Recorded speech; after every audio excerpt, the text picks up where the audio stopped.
Hot truth drop, welcome to the show. Champagne secrets, let your power grow. Every video spark, ignite your inner light. Raise a glass to the future, shining bright. Empowerment is the code we decode. Unravel mysteries, life's own secret load. Step by step, tap in, find your flow. With champagne secrets, you're gonna glow. Unlock the strength within you, watch it bloom. Life's a canvas, painted every room. Through ups and downs, cheers to what's next. Champagne secrets, life's complex.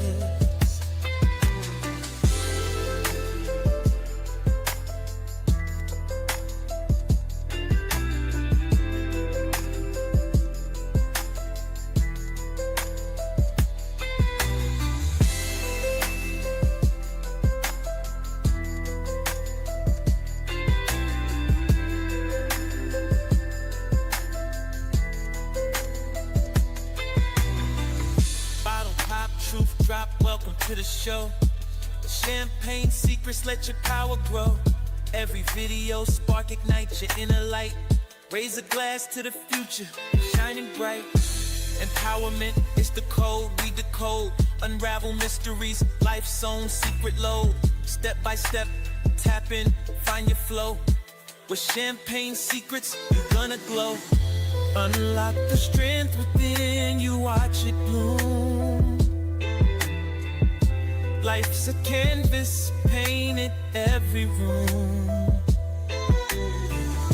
Through ups and downs, cheers to what's next.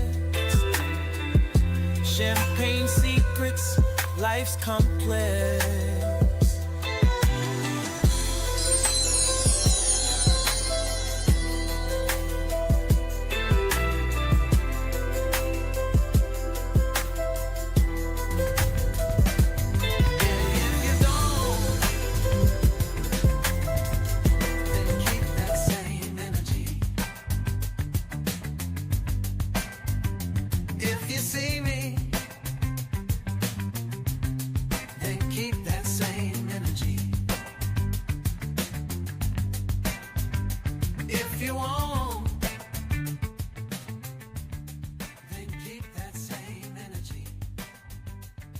Champagne gang, fizz fam, confidants, and visitors to the Champagne City. Y'all get in here. Come on in. Scoot up. It's been a little minute. And we getting ready to get into it because, baby, I had a time. Now, some of y'all know, and we going to get into our story. Y'all know, if y'all seen the thumbnail, we gonna get into this quote-unquote apostle and Miss Shiloh Hendricks. Yes, we are. We gonna talk about it. But before we do, sweetie, I need to get into this trip because I told y'all I was gonna be taking the Greyhound. Now listen, I haven't taken a Greyhound bus since I was a little girl.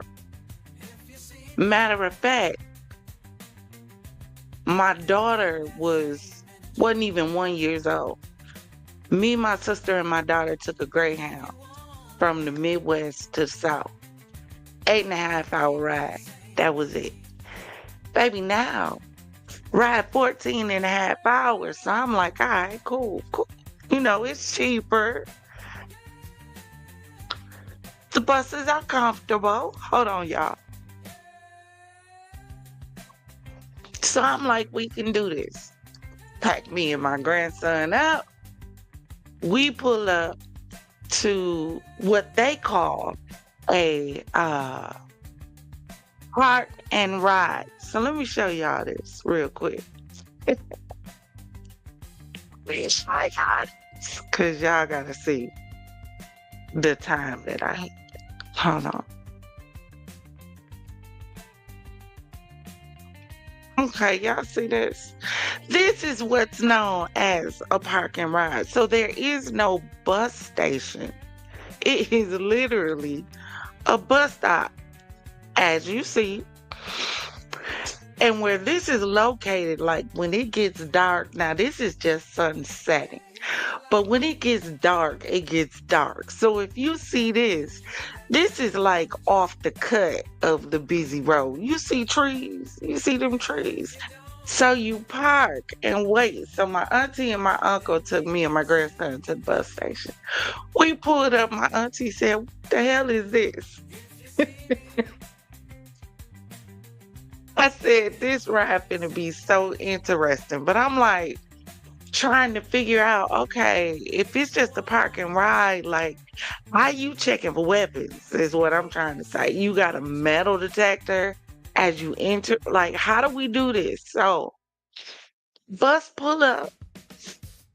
All the bus driver want to do is scan the ticket. So I show him the ticket. He ain't asked for no ID to match the name. He ain't checked how many bags you got.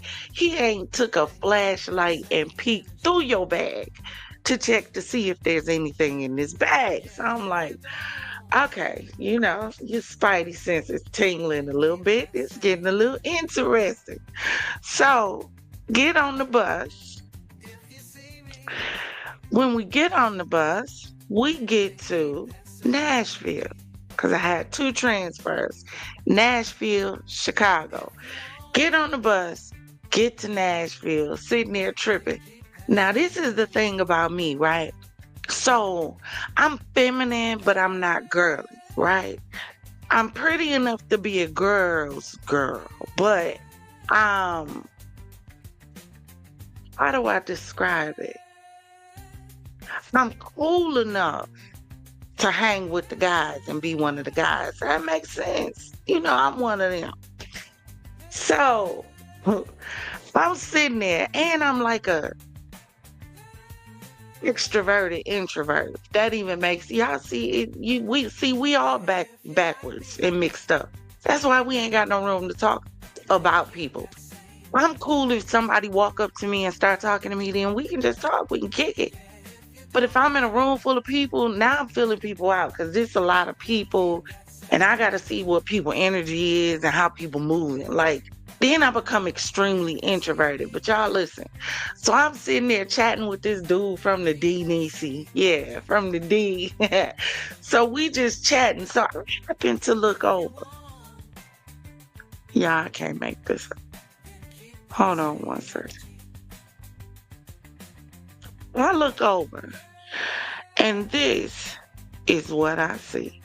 Now, I keep telling y'all, we got to put on our investigation discovery hat. So immediately, because to cover some of these stories for y'all, I got to watch a lot of investigation discovery and interrogations and court cases and all of this stuff. So I peeks over because I ain't never in the history of ever though have I seen somebody show up anywhere, bus station, bus stop, plane, anywhere with a bag completely wrapped in plastic. It was like saran wrapped so many times. I don't even know if this picture gives y'all the gist of how much saran. So immediately in my head, I'm like, okay, so gotta be body parts. Like the dude across from me from the D was like, he gotta be, smuggling something in, if you know what I mean. And I'm like, see, we on 2 different wavelengths. Cause I done went to Dexter and you done went to Griselda. Like we going 2 different ways. However, we still thinking the same way because somewhere. Now, mind you, when I get to Nashville, now I done had a conversation with these people. And I asked them, like, okay, is there a security process? What's the security check? Because, see, my ID is messed up. That's a whole different story. So I'm like, Lord, I hope the ID ain't going to be an issue. So, y'all, we get to Nashville because we already realized ain't no security at the parking lot. Get to Nashville, we go in. So I go up to the counter like, Yeah, where do I, get my bags weighed? Like they told me. Where do I, the dude looked at me like, nah, you good. You just sit down and wait for your bus to be called. Sit down and wait for my bus to be. What the dope man? This me like type shit. Like, what is going on?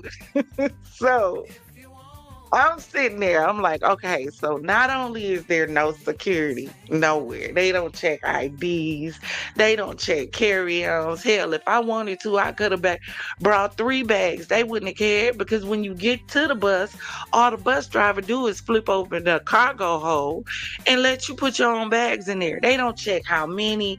I'm like, bro, if somebody really wanted to run, and y'all know what I mean when I say run, like force type running, all they would have to do is running through the bus. There's no security at all. So then we get to Chicago.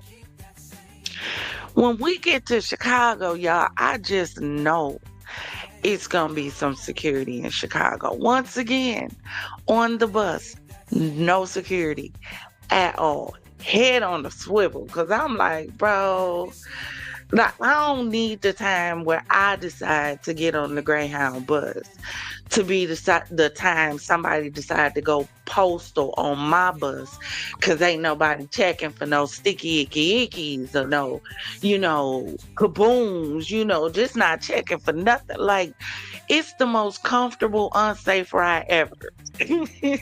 Like it's safe. Y'all, 14 and a half hours. And then we had to get off the bus when the bus drivers changed. I'm like, what is we getting off the bus for? Just for y'all to switch? It's 2:00 in the morning. Like, we tired, bruh. But we made it to the Midwest, got my grandson back to his mom. I'm chilling with her, so she done ran to the back room so we could do this, because we getting ready to get into this show, y'all. We are getting ready to get into this show. Let me see who is joining us on tonight. We got Progressive. Welcome in. We got Niecy letting the people know we trying to get to 1K. So go ahead and push that like and subscribe. We have Zach coming in. Welcome in, Zach. Oh, we got the gang in the house tonight. All right, y'all.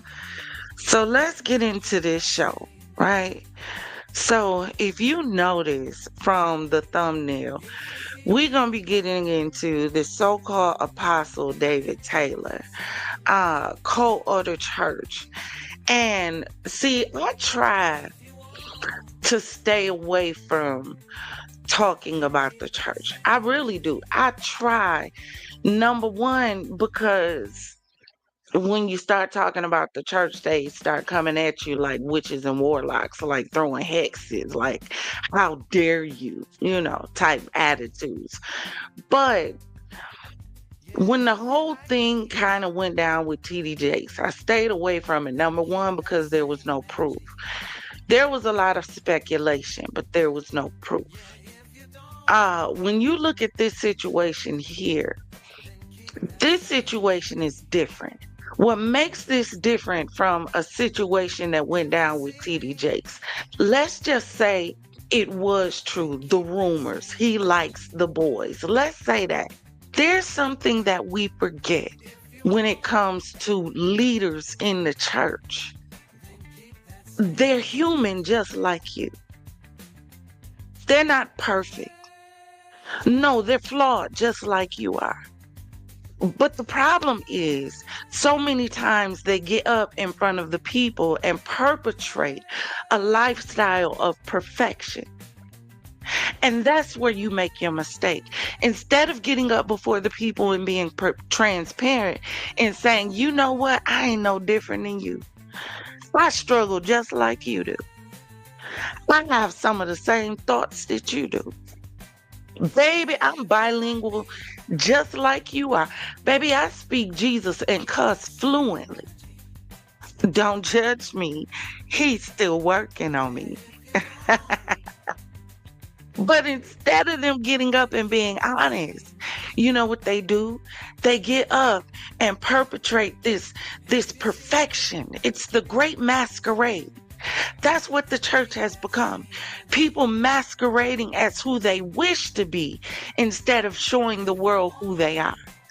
And what happens is it pushes people away from the very place they should draw to, and they end up drawing to the very thing they should push away from. Because now I'm so confused, I can't tell the difference. So we're going to get into it. But before we get into that, we're going to get into Miss Shiloh. And y'all let me know if y'all can hear me good. If you can,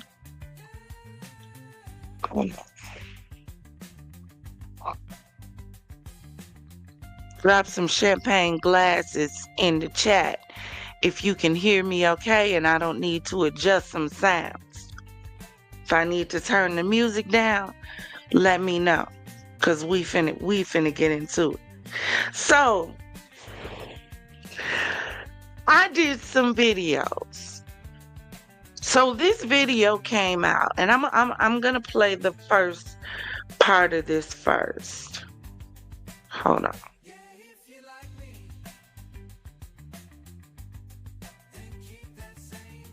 I gotta remove some stuff to get some stuff in here.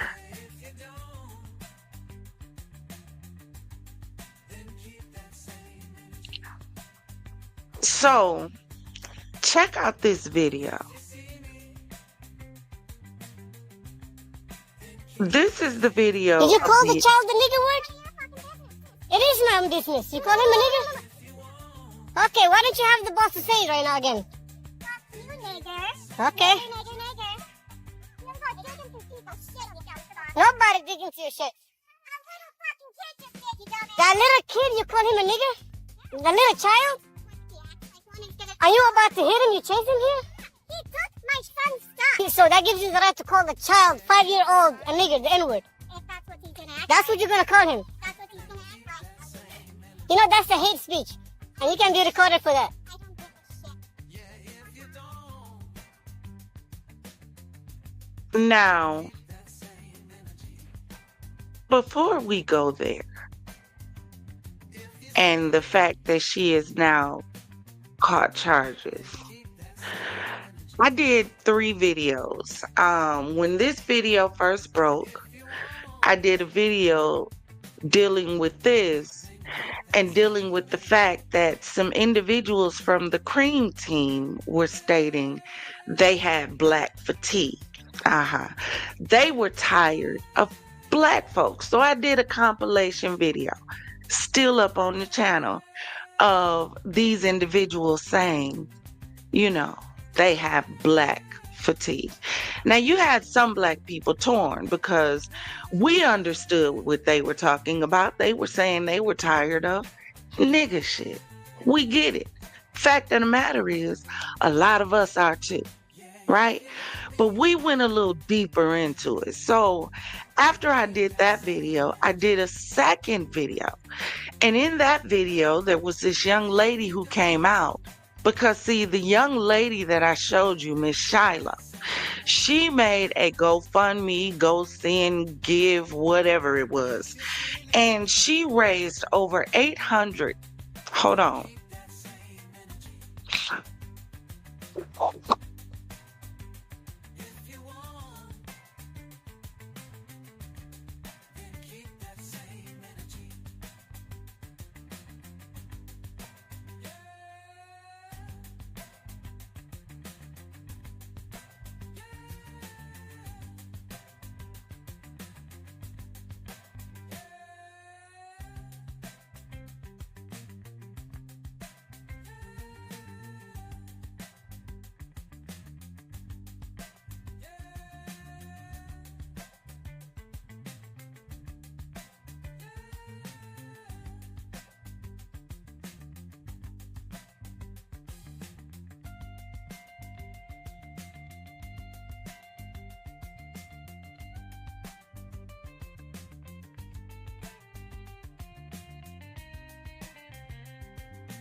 Oh, we are. All right, I'm back. My allergies. Goodness gracious. But we did a second video with a young lady because, see, Miss Shiloh, she did the GoFundMe, go send me, whatever it was.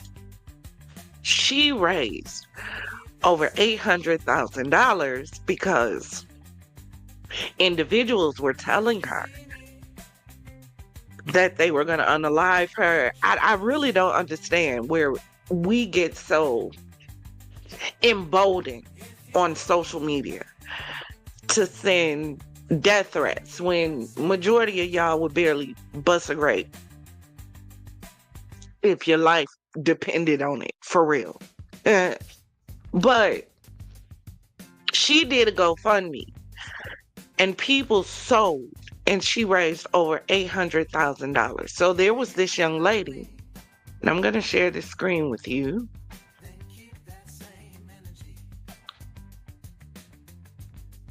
She decided she wanted to go into the code, and she wanted to find the parent company who was the payee of this money and these funds. So we did this video where I discussed this young lady and how she found out Squarespace, all of that allegedly were attached to where the money trail, basically. So at the end of the video, I made this plea to everybody, right? Black and white. This is how I know that we hear but we don't listen, right? Because out of all of the videos, let me show y'all what happened. The gutter rats and sewer roaches crawled out from the deepest, darkest depths of the internet and decided they were going to gather in my chat like it was a clan meeting and I was next up. So let me show y'all these comments. Blah, blah, blah. No one cares. Stop deflecting. Much Otto about nothing. We ain't playing no more. Black women, you know, some cold. Big fucking deal. Carmelo Anthony took a life. He getting a lot of money. You're a hack black. You see all this? It went on and on and on. Hold on, y'all.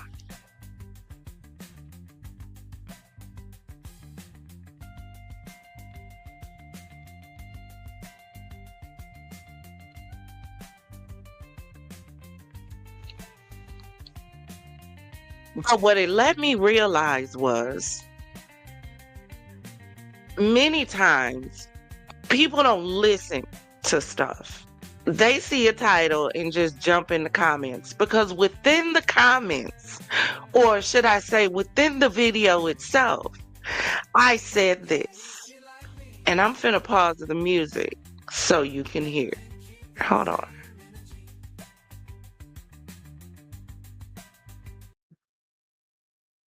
All right, check this out. It is not rocket science. She had one payment processor, collected $600K, and we froze that. She switched payment processors and collected more funds. Now, if that payment processor is giving her money, cool. We're going to sue their ass. Baby, if wars aren't won with words was a person, baby, she'd be her. This wasn't about online debates or viral back and forth. Baby, this was about precision. While some of y'all were stuck arguing in circles, baby, she was digging through code, connecting digital dots, and aiming straight for the bag. She didn't waste her breath. She applied pressure. She said, I'm going to figure out how to hit her where it hurt. The very thing you thought you gained, like some of y'all tried to do with our freedom. And to those who still believe they can tamper with the Black freedom like it's a right they own, she's the reminder that we've learned how to fight back, smarter, bolder, and in every platform you thought we'd never master. Y'all sure y'all ready to deal with all this? Now, I don't know how you're gonna take this, but whether you be cool or come out of a funky bag, it really don't make much difference. All right. So first we're going to deal with the Black fatigue. So she's tired of Black people, the violence, the drama, the fights, the brawl, senseless death, nigga shit. I mean, because let's be real, that is what we're talking about right here, right? I don't care if you don't say it. That's what you're insinuating, right? That's what this discussion is all about. But let me be clear. We're all tired, and expect that response, did you? We're tired of the nonsense. We're tired of the foolery and ignorance. Because that's what the word really means. Because the infamous N-word, it doesn't stand for Black people. It stands for nonsensical, narrow-minded individuals with a nasty behavior that's rooted in generational arrogance, unchecked entitlement. All of us aren't out here throwing hands and fists in gas stations, parking lots, fighting on vacation like it's WrestleMania. All of us aren't twerking in the street or seeking attention through dysfunction. All of us haven't been infected with that label that y'all like to throw out there behind closed doors. You know, the one you with. The one that suggests that we're automatically loud, combative, or irrational. Angry Black woman. That suggests, although some of us are angry, don't get me wrong. Let's just call it what it is. Melanin misdiagnosis disorder. That's what it is. Where a Black woman being direct, intelligent, unbothered, somehow translates to aggressive and threatens the fabric of your existence. Because some of y'all... I'm not talking about them, all of y'all. Y'all know. But we're not talking about that right now. Let me get back in the house. How dare y'all? How dare you reduce an entire people to the worst stereotypes society likes to push out about them for profit? How dare you twist exhaustion into an excuse to disregard humanity? How dare you take the attention off of a little boy being victimized and make it about being tired of us talking about it? I mean, if we don't talk about it, let's talk. Scoot up. Do you know when you might have had some great? Do you know when we're making that statement? Do you know when? And a clearer timeline are raising more questions this morning in the case of Carly Russell, the 25-year-old nursing student whose disappearance for just over 48 hours led to a massive search effort, now prompting this conclusion from Hoover's police chief. We've been unable to verify most of Carly's initial statement. Where do you think she went, and how would you characterize what happened here? That's the $100 question. Investigators playing Russell's 911 call about a missing toddler right before her disappearance. Hi, I am on Interstate 459, and there is a kid just walking by themselves. She described a child who didn't appear to have pants or shoes on and told police she tried to get out of her vehicle to help the toddler. Except the chief says, according to cell phone data, she drove 600 yards while talking to the 911 operator. She was traveling 6 football fields, which tells you what? To think that a toddler, barefoot, that could be 3 or 4 years old, is going to travel 6 football fields without getting in the roadway. It's just very hard for me to understand. For the first time, police also revealing Russell told them she was abducted by a man with orange hair, who was later joined by a woman, and that the couple brought her to a home, forced her to undress, and took nude photos of her. Authorities highlighting a number of internet searches that Russell made in the days before her disappearance, including whether you have to pay for an Amber Alert, how to take money from a register without being caught, a one-way bus ticket from Birmingham to Nashville, and the 2008 film, Taken. Someone gets kidnapped at 7 hours or 8 hours before that they're searching the internet, Googling the movie Taken about an abduction. I find that very, very strange, yes. Investigators also believe Russell stole a bathrobe and toilet paper from her job. Stuart Rome owns the Woodhouse Spa, Birmingham. You did not see any signs that this was someone who could be troubled. No, not at all. She always came on time. She was pleasant. Rome says he's cooperating with police. The number one concern is at Carly's home safe with her family.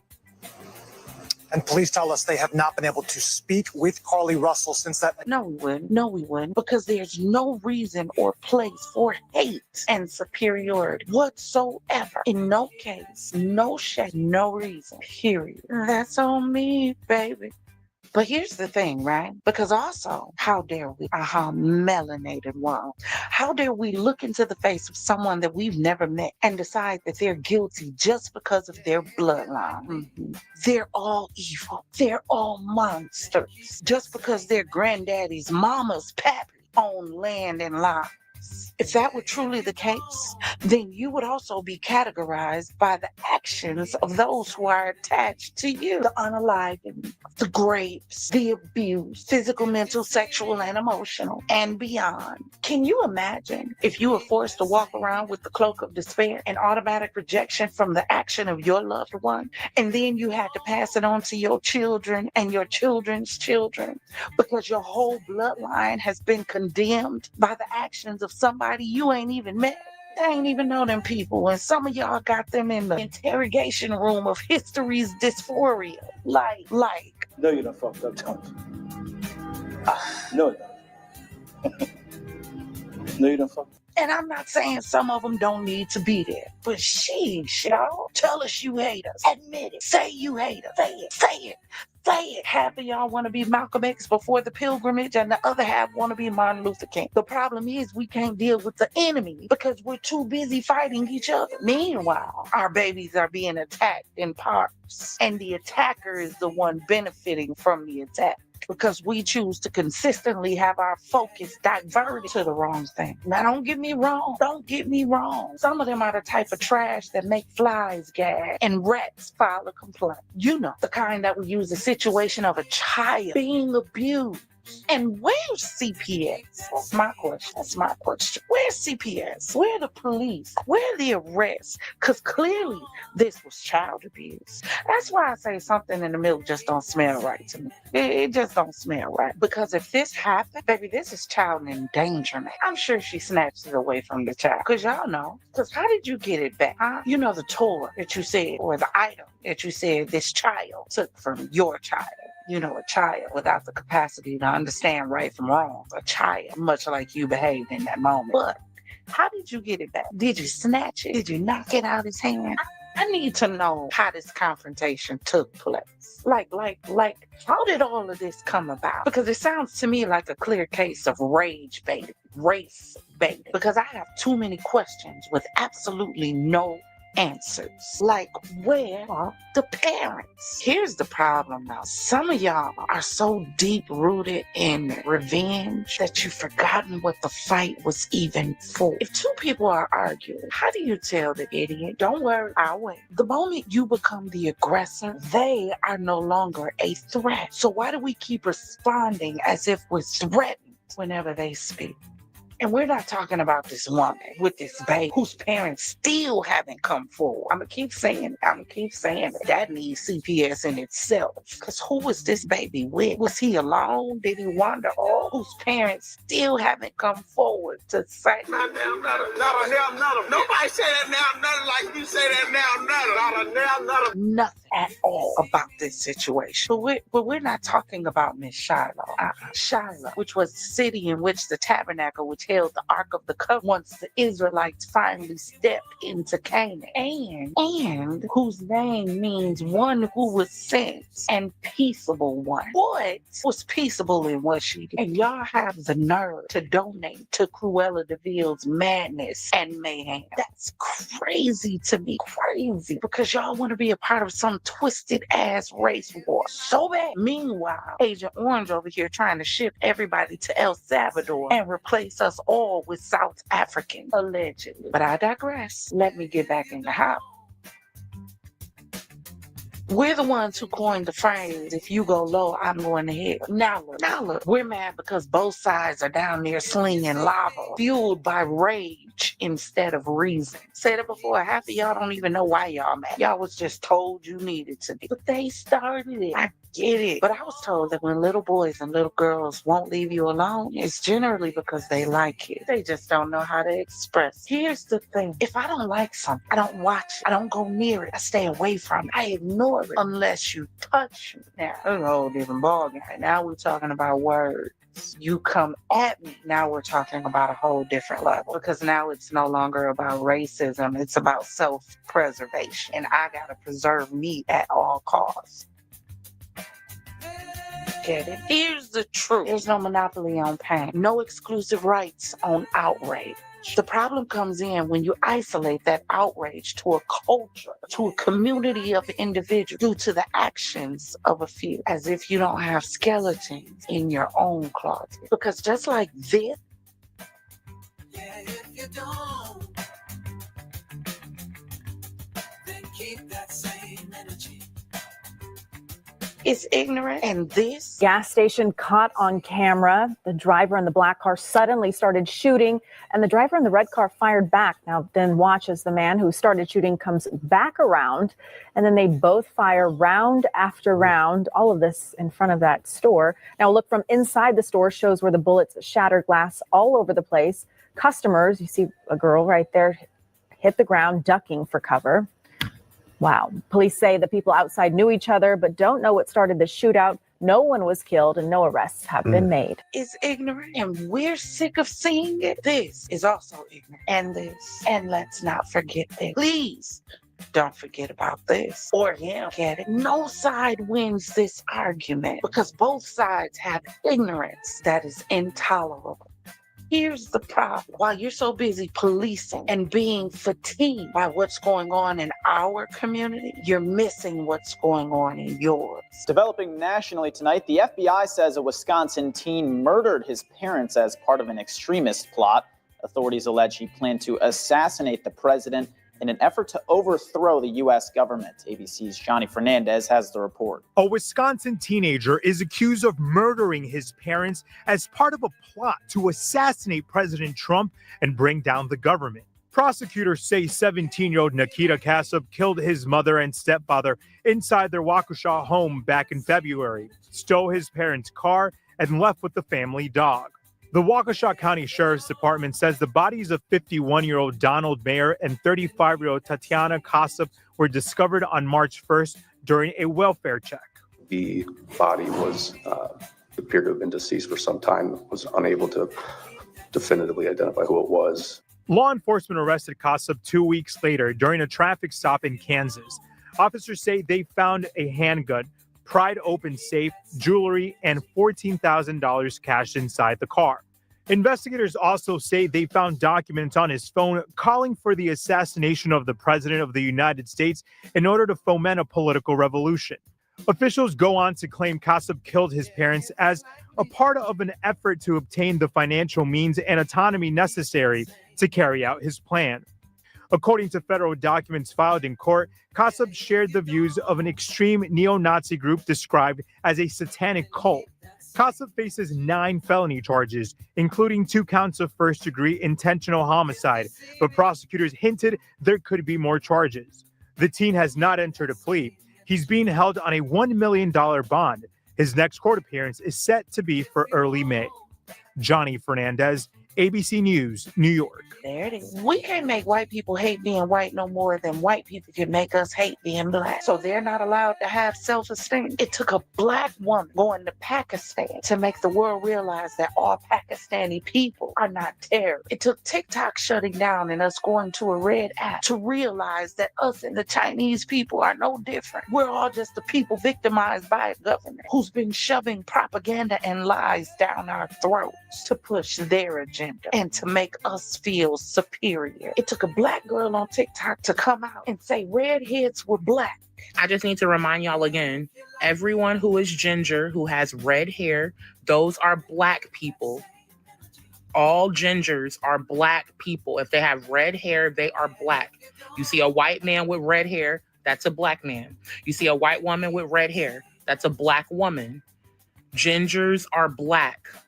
all gingers. For a group of people with colored hair to finally feel accepted by somebody. When are we going to stop fighting each other and really become united?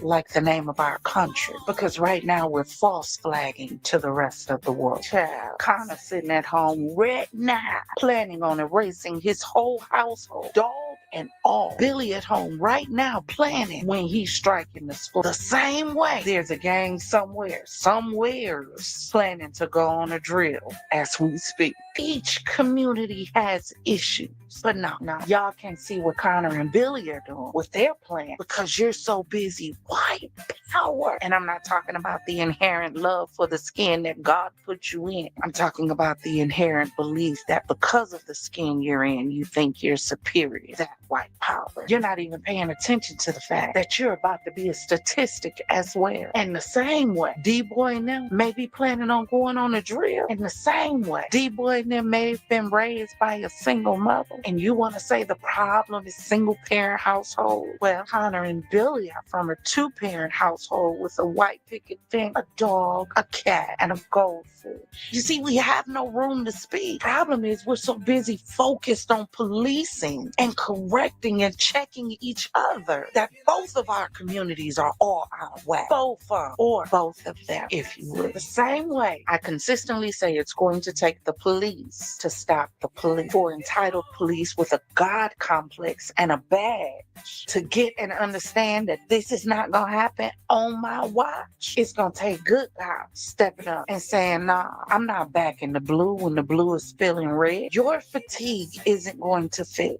what's going on in our community. No more than our irritation is going to fix the problem in yours.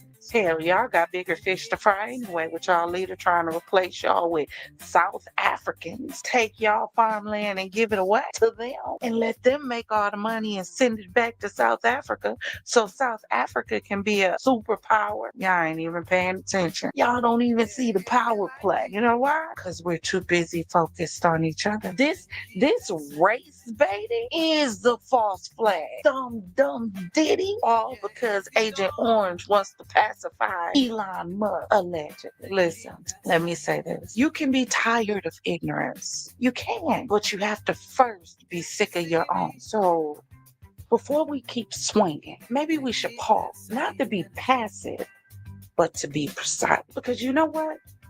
The same God to which you speak when you run around saying, God don't play about me.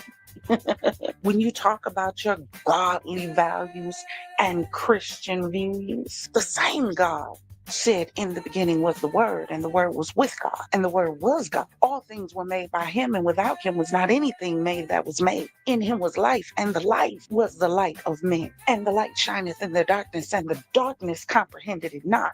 So how can you say you be of God but love living in the dark? I'm sorry, I can't hear you. The same God whose breath formed galaxies, who carved stars into the heaven and told the ocean this far, no further.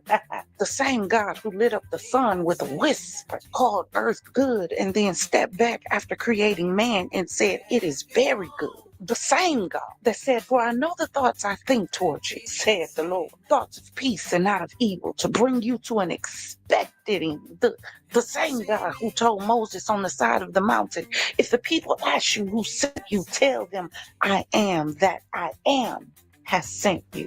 Well, here I go. The same God who said, for I seeketh a worshiper, and they that worship me must worship in spirit and in truth, which means that in order to even worship God, you got to be honest with Him about who and where you are.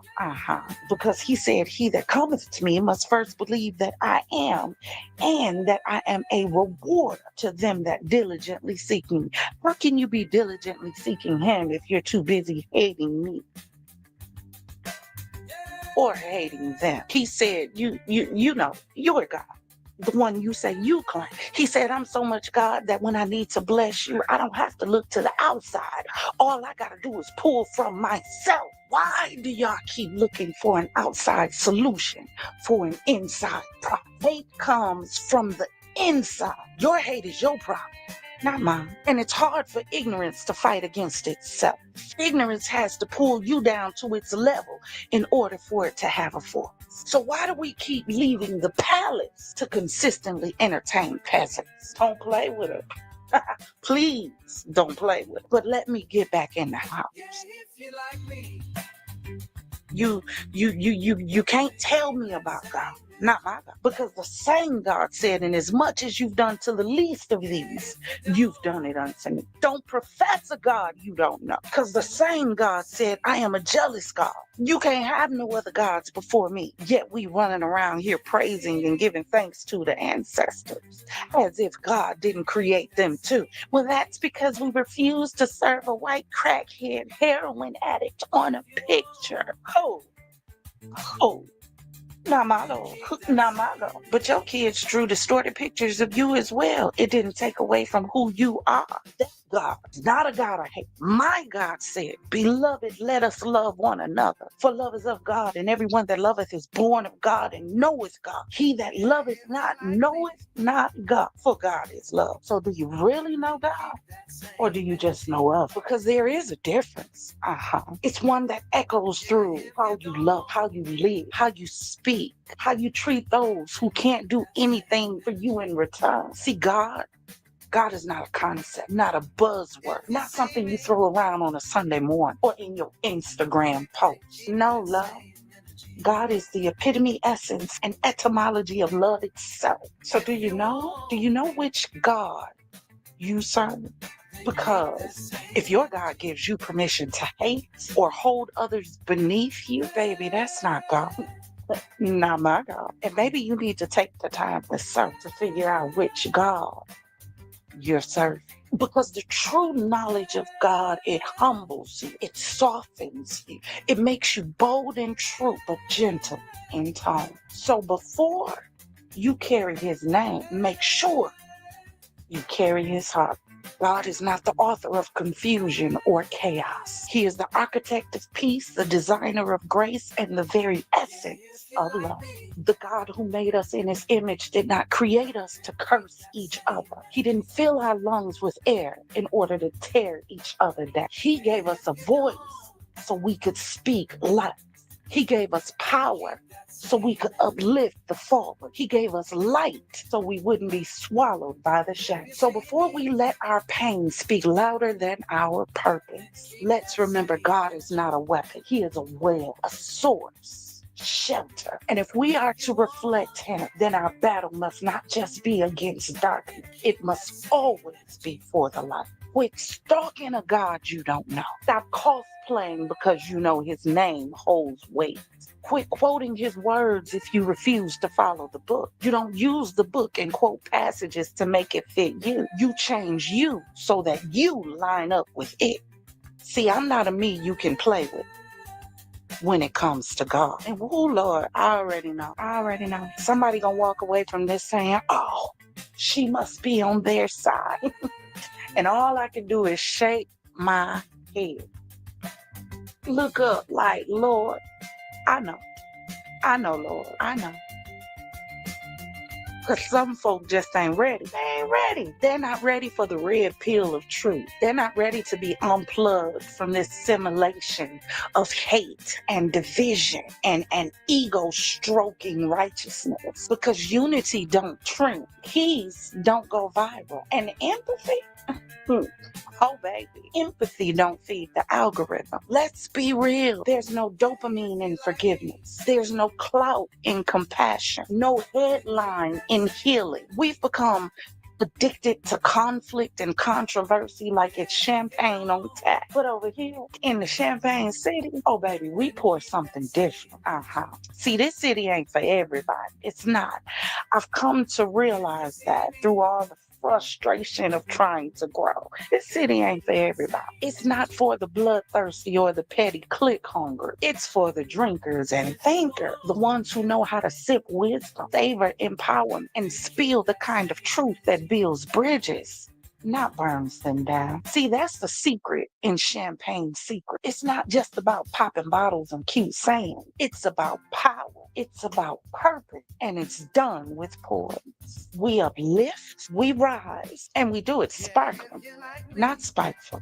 So if you're here for the drama, you might want to take the next exit. But if you're here to evolve, to elevate, and maybe even excel a little, welcome home, baby. Your flute is waiting. And for everybody else that may have a problem with it, you know what you can do? Turn the TV off. Now, the reason I played that clip in discussing this whole situation with Miss Shiloh is because the comments that I showed you on that video, let me scroll down again. Hold on. The comments, some of these hateful, dark, these comments were posted on that video. There is no way for you to have watched the entire video and still made those comments. She doesn't want to have a conversation. Oh my goodness. Do y'all listen? No. Because some people are just hell bent on hate. And I'm sure majority of them probably gave to her fund. Now there's a reason. Now, because I am me and me is she. When I saw all of this and said, this what y'all decide to do. Now mind y'all, I'm in the comments by myself. Because I'm a small channel. That's what kind of ticked me off because I said, see, there's a lot of bigger channels that have covered this story, but I don't see tons and tons of these gutter roaches in their comment section because they know it's power in numbers. So you're not going to do too much on a larger channel because you know you're outnumbered. But you'll find a smaller channel and you'll go get your posse. And my problem was majority of it was white men. Wasn't a whole bunch of white women. It was white men. So what I did so eloquently is I said, you know what? Allow me to respond to the individuals who decided they wanted to come to my channel to defend Miss Shiloh, you know. And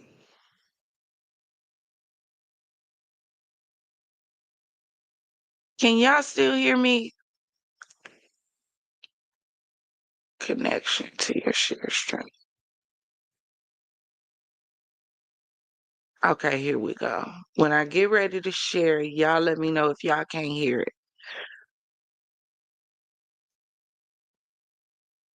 But for all of those who wanted to jump in my comment section to defend Miss Shiloh in my comments and defend this whole black fatigue and all of this hatefulness, but y'all so willingly profess God. I'm just so confused at how many gods there must be in this world that people are serving.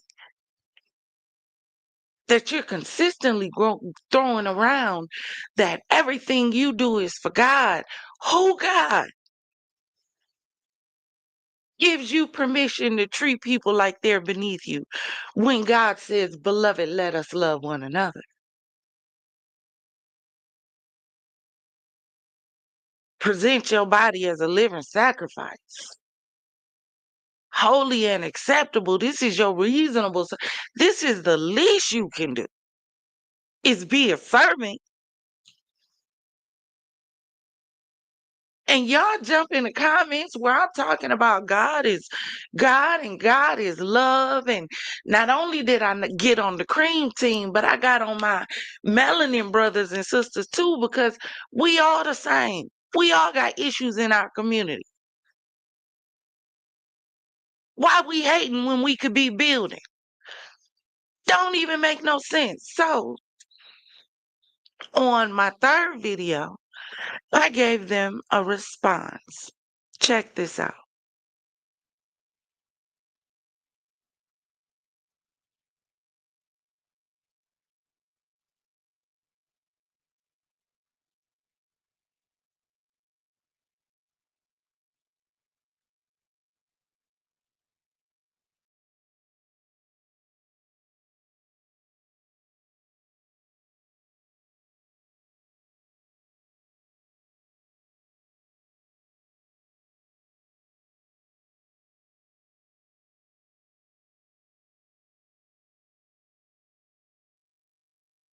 You can't hear it? Okay, hold on 1 second. Let me unshare it and reshare it. Hold on.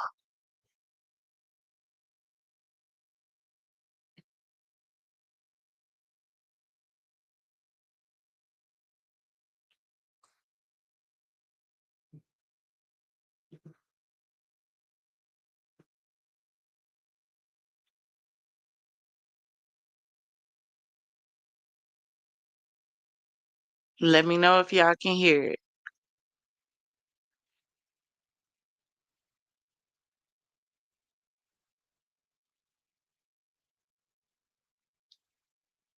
Internet and huddle up in my comment section like it was a virtual clan meeting with Wi-Fi. A whole swarm of basement dwelling, keyboard thumping, rage-a-ronies. You know, the Wi-Fi warlord.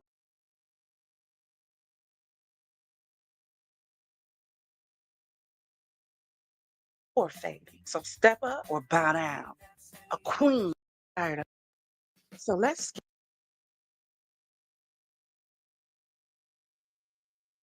Hold on. Let me try to refresh it, y'all. Hold on.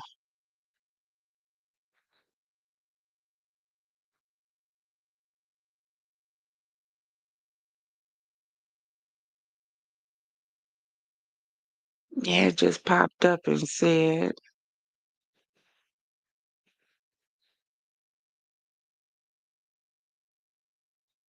it lost connection with the audio to the share screen.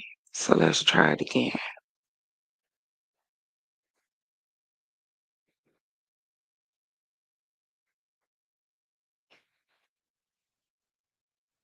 Let me know if you can hear it.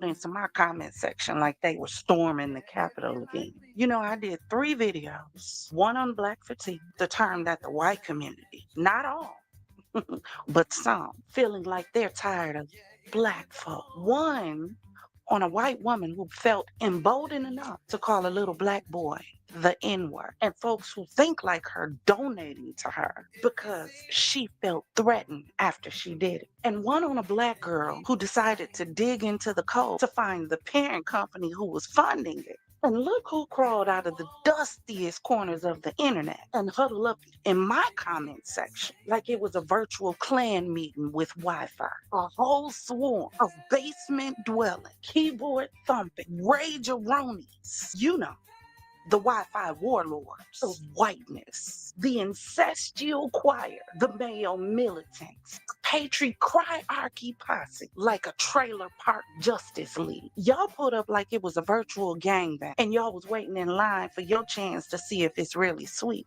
Be careful now, baby, because I'm the kind of sweet that'll have you phoning home to your community and telling them you ain't coming home no more. Yeah, give me Holly Court, 55377. Hello, it's Daddy. Hey, darling, put Mommy on the phone. Yeah, Barbara, it's Richie. Yeah, look it, I ain't never coming home no more. Take it easy. Clock that. Mad because a Black woman stood 10 toes down in her truth on her own damn platform and said, behooves, and rebranded it in a way that you couldn't decode. See, you just mad because the code didn't come with your set of keys.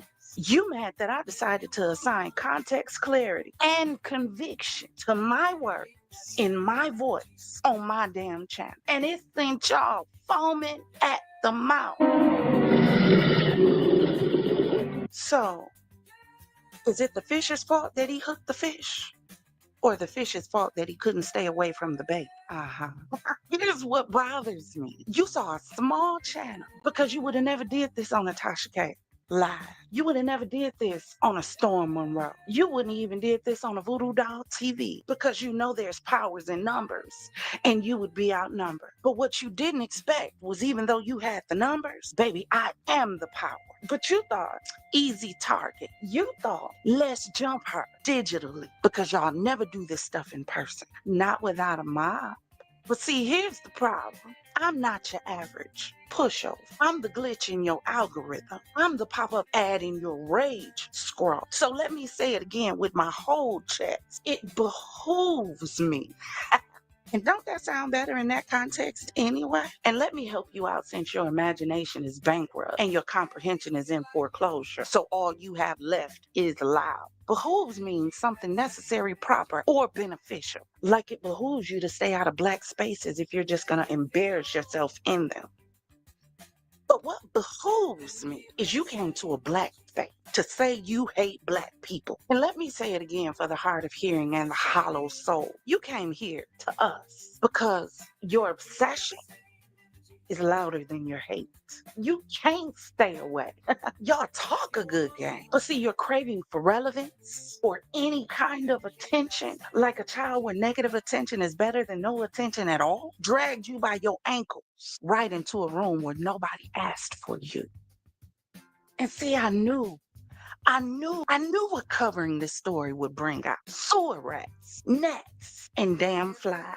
Because you call out MAGA, it's going to bring maggots. And now I feel like my beautiful city needs to be exterminated. Who you gonna call? I ain't afraid of no ghosts. Because see, you didn't come to have a conversation. You didn't even come to debate. You came to dehumanize.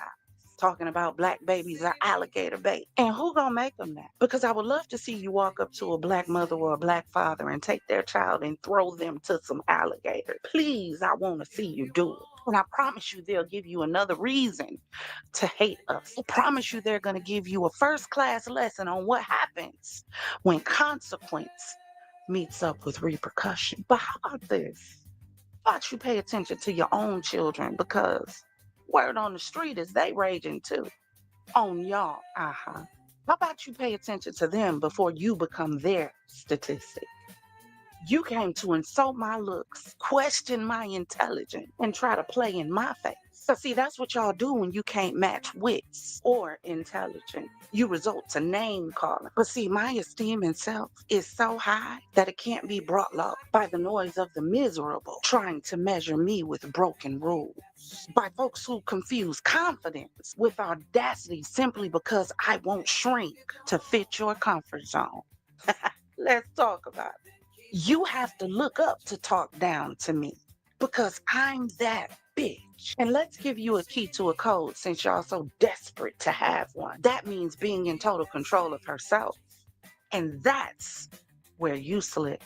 Because again, you came to me. I didn't come seeking you out. And I'm not talking to all white people. No, I'm talking to the little energized bunnies with corroded batteries in your back who thought you was standing on something. See, I'm not the one, I'm not the two, and I for damn sure ain't the silent type. So buckle up, buttercup. You pulled up to a duel and brought a spoon. They say never bring a knife to a gunfight. Well, that's only if you don't know how to use a blade. And I am the blade. Let's get into it. And now, I'm your problem every time you step into this space. And I don't need an entourage, a cheering squad, because I stood 10 toes by myself with y'all. Toxic, barbaric masculinity. That's why your women leaving y'all and going to black meat. Ha! That really ruffles y'all feathers, don't it? So welcome to the rose, the reckoning, and the reminder. This is my space, my house, and you just tripped the alarm. So either move along or grab a glass, sit that ass down and behave accordingly. See, I know you're not used to dealing with consequences. You're not used to dealing with someone who will look you out and tell you to stick your dick in the dirt and be cool. Or go back to the sewer you slithered out of. But I am she and she is me, and I'm not a me that you can play with. Because this ignorant, dumpy looking black woman ain't folding, flinching, or fading. So step up or bow down. A queen is in the room, and you will respect it. Now for the rest of my champagne gang, let's toast. Confidants, what is your profession? See my nothing, soldiers, and empowerment boys. Pop the cork, let it rain, live in lavish, no restraint. Yeah, I had to let it play out. I had to let it play out because it was only fitting in that moment. Don't they just feel like it had to do the confidants, like right there at that point, right there at that point? So I had to respond to them Because who are y'all playing with in my comments? Who are y'all? Y'all really huddle under a video of someone trying to give encouragement to both sides, saying, you know what, let's figure out how to unite and do this together. Let's figure that out. And instead of watching the whole video, for context and culture, which is generally what you're supposed to do so you don't, you know, Family Feud hit the buzzer and respond to the wrong question. You know how that go. But instead of doing that, just jumped in the comment section because you'd rather support this woman who allegedly, now I'm just saying allegedly, because I still have issues with this whole story. Whole issue. So she has been charged.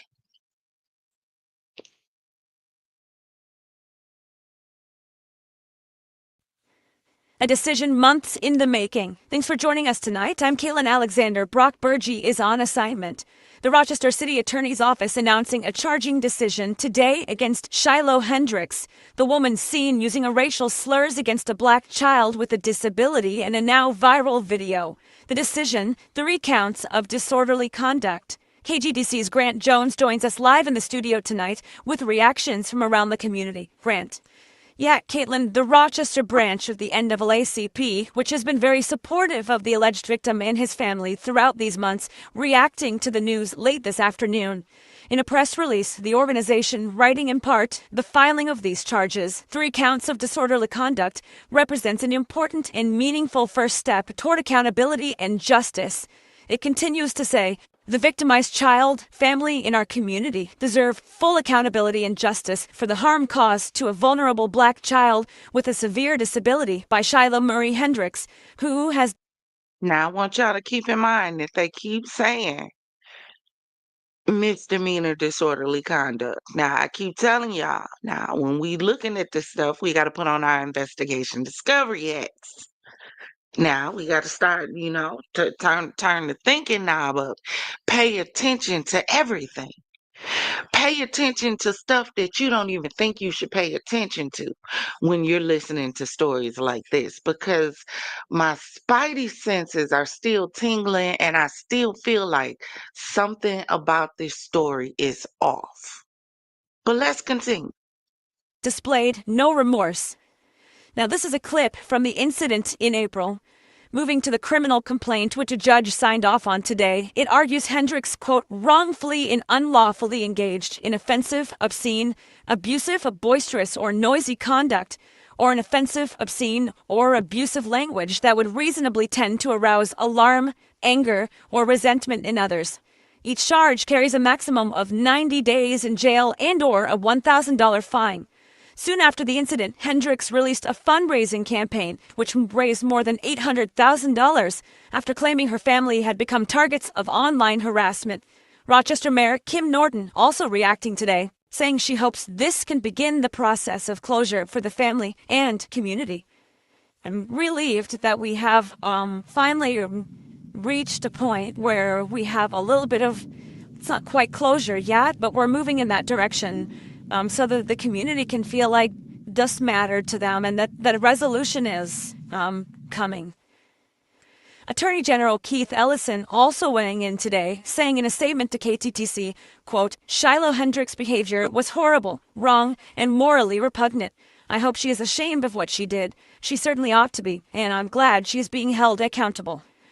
Hendricks is expected to make her first court appearance on October 29th, 2025 over Zoom. You can stay updated on this case as developments unfold on the KTTC app. Reporting from the studio, Grant Jones, KTTC News. While Shiloh Hendricks taking to her online fundraising page today responding to the disorderly conduct charges, Hendricks saying in part, quote, I am sure you are all aware of the charges that the liberal state of Minnesota is trying to burden me with. I guarantee you that I will not be backing down and I will be fighting back. And quote here, in her Give Sendigo update, she says donation money collected has helped to buy a new home in an area she says has, quote, excellent demographics. KTDC has reached out to the crowdfunding site for the dollar amount currently paid out to Hendricks. We are awaiting a response. In an interview with Give Send Go's co-founder back in the spring, we were told legal action would not prevent Hendricks from receiving donations. A huge milestone for... So, y'all heard that, right? Now, I have some questions about this whole situation here. Now, we know this girl has allegedly received over $800,000, almost $1 million. The same chick who was so emboldened, who was so brazen, who was so bold and stood 10 toes on it to say what she said when she said what she said. We ain't even got to repeat it. But you was so emboldened to say that bluntly in the camera in that man's face. But then ran to the internet saying you were afraid for your life. Why you scared? I don't understand how people are so tough in one moment. And then when it's time to really be tough, all of a sudden the tough, you know, all that same energy that you had when you was in power. You know, when you said what you said. What Madea say on her show, say what you said you said. How about that? Why do you need a GoFundMe? Why do you need to go hide after you did what you did? Stand 10 toes on it and say you did it. Yeah, I did it. I accept the consequence for what I did. Because I did it and I meant it. But no, you did it, ran to the internet and collected money. Now, I got some questions. Here are my questions. Now, if you share with these questions, I need you to drop a champagne bottle for each question that you agree with. Because who is this family? Now, I need y'all to think about it. Put on your investigation discovery hats. Who is this family? I have never in the history of neverdom seen this kind of anonymity in a case like this, in a case, period. Like, who are these people? There hasn't been any public appearances. Not only has there been no public appearances, there have been no names released. When? Tell me the last time you've seen that happen. There ain't been no news reports with the child family, nothing. No picture of the child out there looking sad. I'm like, either this is the most well-connected family ever, or this is like one of the greatest jokes and scams like probably ever played. Like I'm vacillating between the two of them right now, because when do you see you not hear nothing? No report with the family, no press conferences with activists and lawyers and attorneys talking about how egregious it has been for this young Black child who has a mental disability to face this kind of harsh reality that this is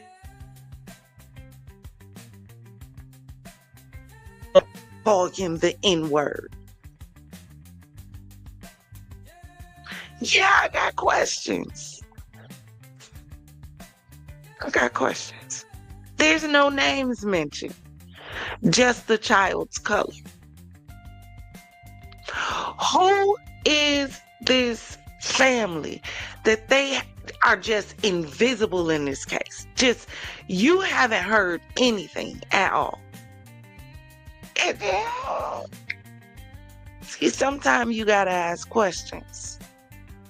I said in the video that I did that somehow it feels like to me it's doing a little race baiting, rage baiting, What if this all was a play? Remember we said on the other video when we was covering, Tamar and Toothgate, that the world is a stage. If you ever watched the Scream series, what did he yell out in the what was it, the video store? Everybody's a suspect. Yes. That's the day and age we living in. Pay attention to everybody like everybody's a suspect. Because you ain't even released a name. Name me the last case you have seen where no names were brought up whatsoever of the victim. But now we have charges. And we're going to get into those charges. Give me 1 second.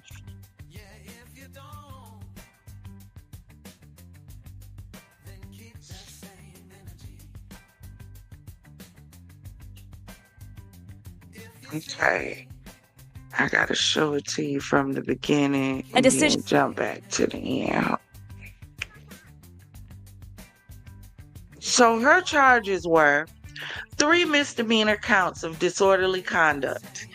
Each has a max penalty, and y'all excuse my misspelling right there, my little oopsie. Each has a max penalty of up to 90 days in jail and or $1,000 fine. 90 days in jail. I would $1,000. She got $800,000.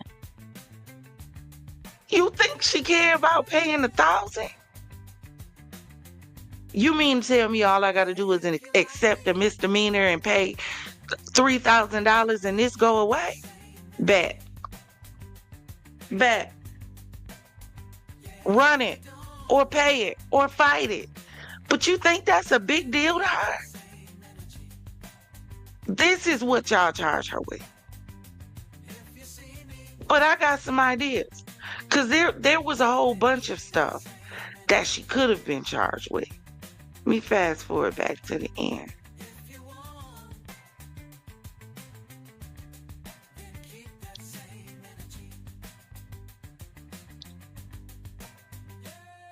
Hold on, y'all.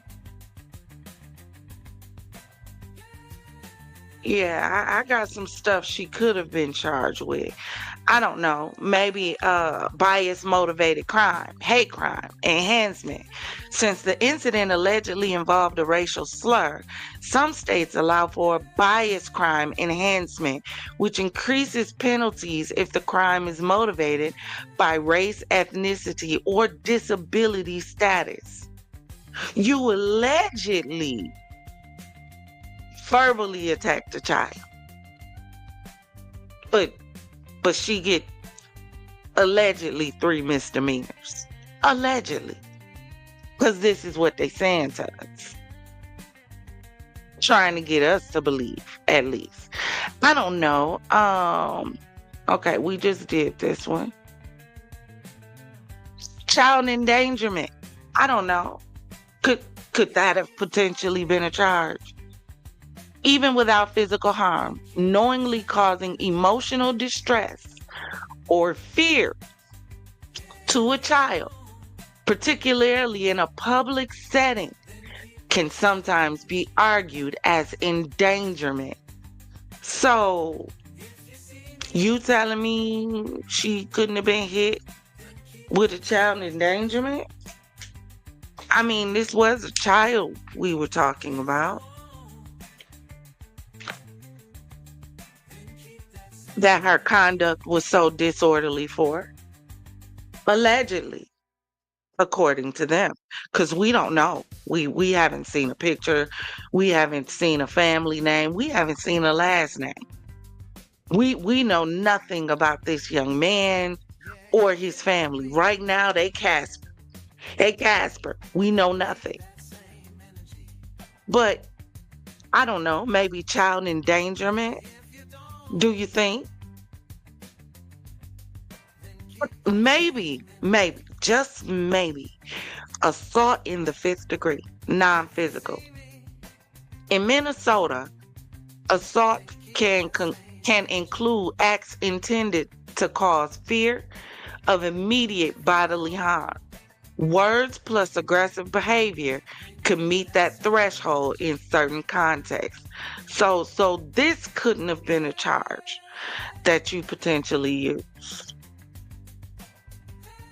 You just decided 3 misdemeanors, 90 days in jail each. That's our, that's our offer in this situation. And $1,000 for each charge is sufficient for an assault on a child.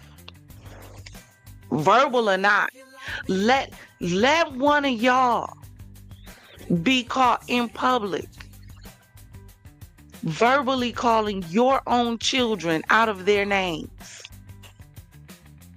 And someone calls the police. See what happened. See what happened. See what happened if it was you. But it was okay for her to do it to another child, allegedly. Because again, we haven't seen any pictures, no interviews, no. Everything right now is third party.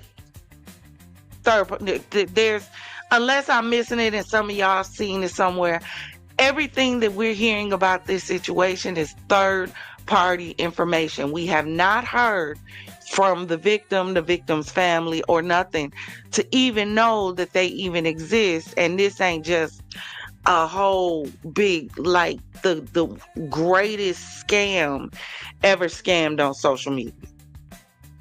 Allegedly. My spidey senses is just tingling. Like there's just something about this situation is just off. And if I'm wrong, I'm wrong. It's just weird to me. But y'all, listen, now we're going to get into part 2 of today. And that's getting into this preacher / apostle / whatever he wants to call himself. I've never heard of this guy before I started really researching.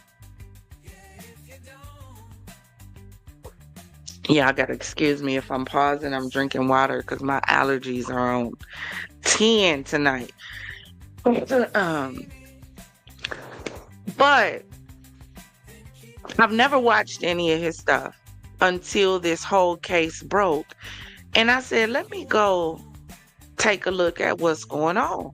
This apostle supposedly has a mega church. And he's coming up on, baby, SA, control, sexual misconduct, forced labor. And I'm like, bro, what? Here's my problem, and this is what angers me. And I told you I was going to tell you guys what makes this different than the situation with TD Jakes when that came out, right? Now, you're talking to someone who, like, scoot up. We're finna have a fireside chat. You're talking to someone who's been a part of the church world since she's been able to understand the world. She's been a part of the church world. A lot of times, as I said in the beginning, a lot of the biggest issues that we have in the church world is we refuse to be real. I have titled it something called The Great Masquerade.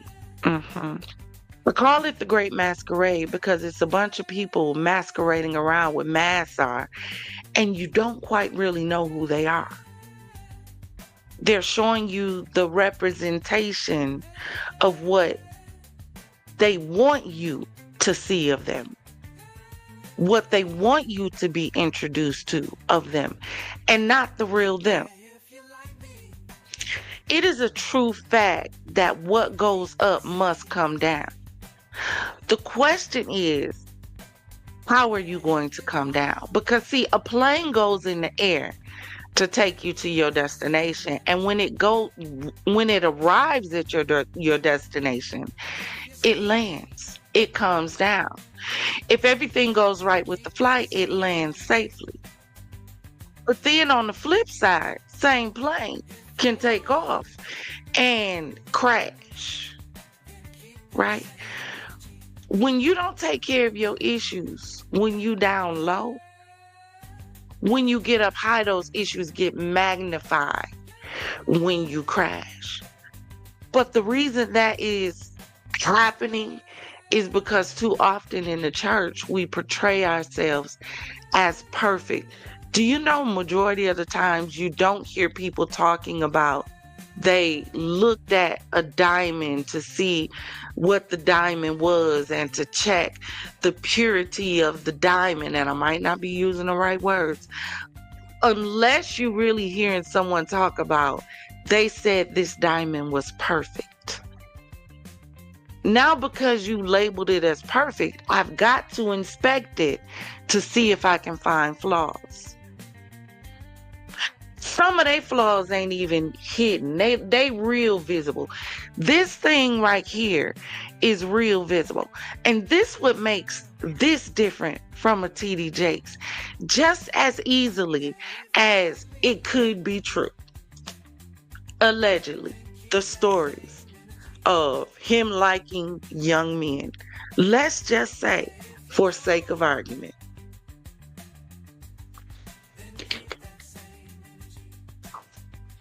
it does not take away from the anointing that God had on his life. The Bible says the gift and calling of the Lord are without repentance. That means God is not going to repent for giving you the gift. But it does not mean that you with the gift do not need to repent when you go astray. That's why an alcoholic on the street corner can say a word to you from the Lord or from the word of God, and you feel it to the pit of your soul. Because the gift and calling of God are without repentance. He doesn't choose those he qualifies those he chooses. We say that saying over and over and over again, but I don't really think we believe it, because when people take a fall, all of a sudden you want to question the call.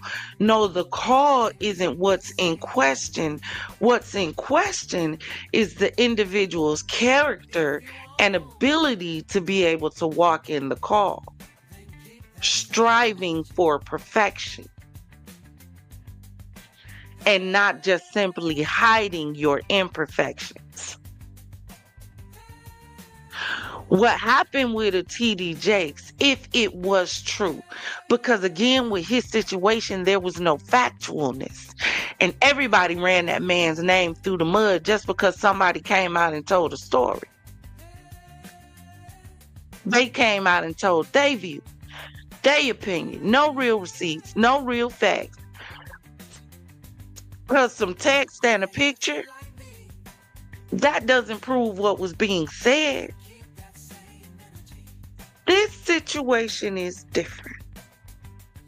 There's a difference between loving the Lord and having a struggle than trying to manipulate the people of God for financial gain. When I looked at the stuff going on with this individual, and I'm going to tell y'all, I'm going to show you a video, because when I was looking this up on yesterday to prepare for today's show, I went to do a search because I wanted to see if I could find any of his messages on YouTube. He happened to be live on YouTube. When I looked at this video, this was the most egotistical, narcissistic I've never seen before in my life. I've seen some egotistical, borderline narcissistic stuff in church. I ain't never seen nothing like this before.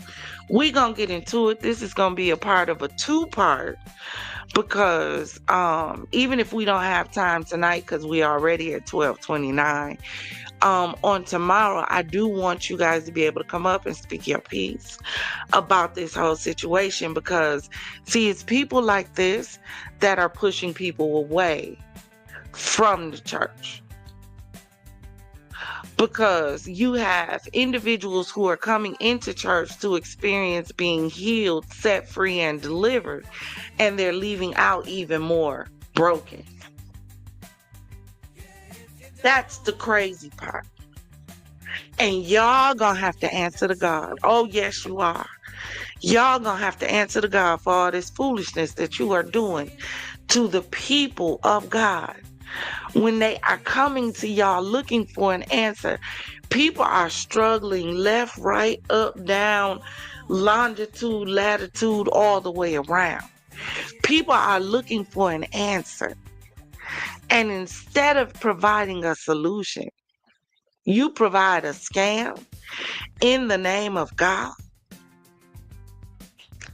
While I'm checking out this live to see what this dude is really about, I watched this woman drop $70 in the chat. And I'm looking like, oh God, no, no, no. And it made me think about Jim Jones and, David Koresh and all these other cult leaders. And I'm like, this is how they lead the people astray. The people are so hungry for something. All you got to do is have a charismatic tongue, sound like you know what you're talking about. Put a little pizzazz and jazz behind it and the people going to flock to it. They're not going to study to show themselves approved. They're not going to do the research and look it up for themselves. No, this must be the way. Now y'all somewhere drinking the Kool-Aid. So, let's get into what he has been charged with. Hold on one second.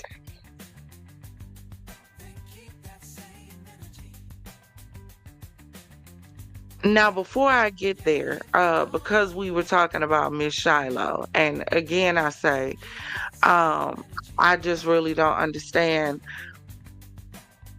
how this really was supposed to affect her. Like what point were you trying to make by giving her 3 misdemeanors? But I ran across this young man on TikTok and he was talking about MAGA.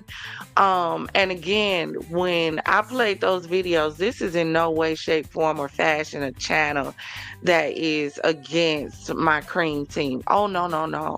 No, I'm against ignorance, and I'm against ignorance no matter what color, shape, form, or fashion it comes in. I'm allergic to it, can't stand it. But I ran across this young man, and I feel like it is worth listening to. So check this out and let me know what you have to say about it. And in here, he is talking about how he feels MAGA hates Black people. Check this out. All right, hey, I just want to be clear. Republicans hate Black people. MAGA hates Black people, right? So if you're watching this and you're a Black person, MAGA hates you. They hate you. They loathe you. They despise your existence. What's my evidence for this? We've been live for about an hour now. We haven't had one Trump supporter come up here and tell us why they support Trump. No, we haven't. We haven't. We've had maybe 20 people come up here and scream the N-word, though. Republicans are more willing to slur. Republicans are more willing to hate crime. Republicans are more willing to despise you for your existence. If you're a Black person watching this, then they are willing to give one intellectual reason why Donald Trump is a good president. So for everybody watching, I mean, I'm talking about the 2,200 people on YouTube and the 7,300 people on TikTok. This shit should be radicalizing you. I'm being so fucking real. This shit should radicalize you. How scary is that? The millions of Americans that support the president we have today don't support them because of reason, don't support him because of fact, don't support him because of logic. They don't support him because of anything in alignment with reality. They support him out of hate and disdain for you if you are a black person, right? And once again, the fact that we have had 20 people come up here and vocalize their explicit hatred for black people, instead of giving one argument for why they support Trump, one reason, talking about the economy, talking about his policy, immigration, foreign affairs. No, it's just the N-word. So I wanted y'all to hear that young man talking about his show. Again, I say, I really don't understand what the point of all the hate is when we can just come together and figure it out together. Especially when everybody is professing God, because it really makes me question. We're in a day and age where individuals are playing with love spells and playing with Ouija boards and playing demonic games, and just you can't see a group of 20 women without potentially 3 of them claiming to be witches, and everybody's playing with spells and tappering with dark energy. Just everything is dark. Dark. Why not figure out how to flip it around? I'm just saying, that's me though. Why not figure out how to build together? Why do we gotta fight and be enemies? That I feel like wars happen when adults don't know how to sit down and come to agreements, when egos get in the way. When adults become adolescents, that's how arguments happen. That's how disagreements happen. That's how wars happen. That's my opinion. Why can't we just get along? Yeah, like I said before, half of y'all don't even know why y'all hate. Y'all was just told y'all needed to. Y'all don't even know why. A lot of people, a black person ain't done nothing to y'all. Never. You just saw it on TV. You just heard somebody talking about it. You heard somebody that you know talked about they experienced it, and they was probably lying. White person probably ain't never done nothing to you. You've seen what's been done to others. You've seen that. But to you personally, to hate a whole race, no. Why not figure out how to come together? But see, no one wants to have that conversation, because having that conversation means you have to let go of your toxic, tired need for a race war. Your need to be right instead of your need to be united. Remember what the fight is for. We divided within ourselves. Goodness.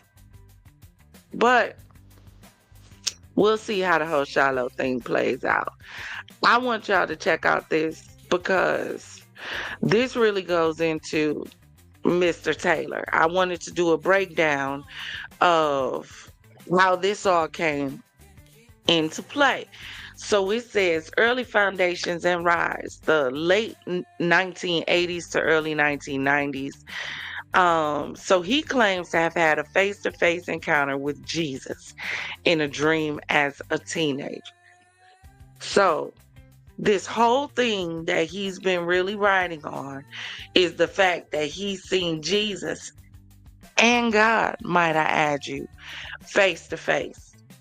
So somehow he believes he is the pastor of pastors, the leader of leaders, the prophets of prophets. Like he is the most high prophet, the chosen of God, because he was able to see Jesus face to face and God, according to him, allegedly.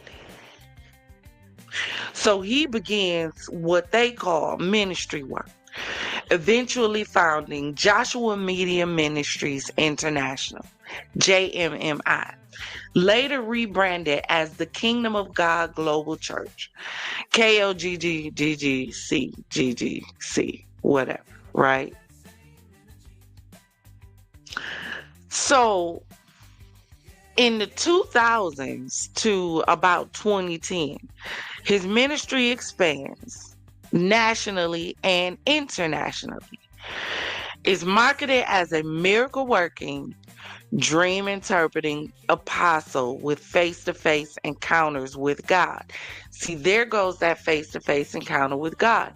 Now, I'm really concerned about this because how is it that you were able to have a face-to-face encounter, but the individuals in the Bible, you know, his holy word, the one that God tells us, you know, to read, to, you know, it says in there, study to show yourself approved. You know, it says don't change one of the words in this book.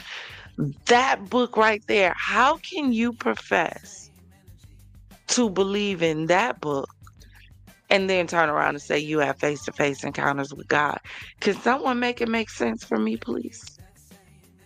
Because the individuals in that book were not able to see the face of God. They could only see his train as it filled the temple.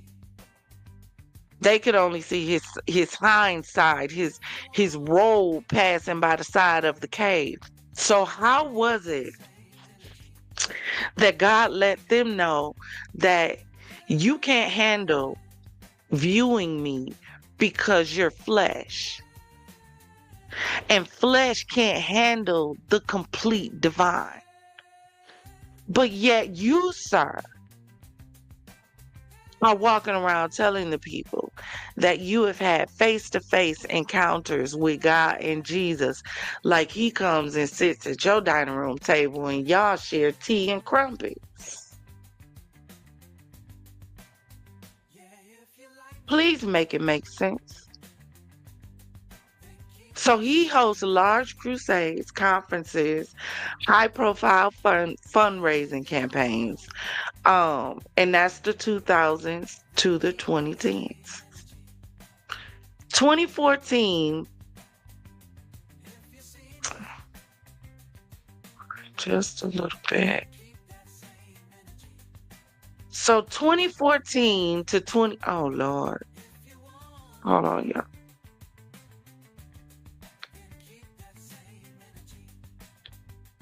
Here we go. So 2014 to 2021. Watchdog alerts. Ministry Watch begins tracking JMMI financials. So, excuse me, there have reports that emerge of extreme lavish spending, multi-million-dollar mansions, luxury vehicles, jet skis, boats, designer suits, large unpaid bills, $2 million stage set for an event. Now, I'm going to show you what these stage sets look like. Oh, yeah, I am. I am not understanding why an individual can't look at this and say, that ain't God. Not my God. Not my Lord. Not when you have a John the Baptist that's crying in the wilderness, prepare ye the way of the Lord. Wearing animal skin. No. Where do you see in scripture that it says that you need a $2 million stage set for an event? It said go into the highways and the hedges. See, that's the problem with too many of us Christians in the first place. We spend too much time behind those four walls that we can't get in the street and really minister who God is and who the Son is in a way that they can identify with, because we're spending so much time in these lavish buildings. We ain't even fulfilling the commandments. Large unpaid bills. So I want you to take a look at this list. That's what was popping up. This is a list of his assets. Mercedes-Benz, Bentley Continental, $70,000 down payment. Crown Line boat, $105,000. This is only within a few months. We're talking between April and May, he done bought two vehicles, a Mercedes-Benz and a Bentley Continental. You could have been putting that money into your ministry. You could have been, that amount of money in itself, just one of those, that Benz, could have changed one of your church members' lives. Could have changed it. But let's continue. Bentley Continental. Because it's all about the aesthetic.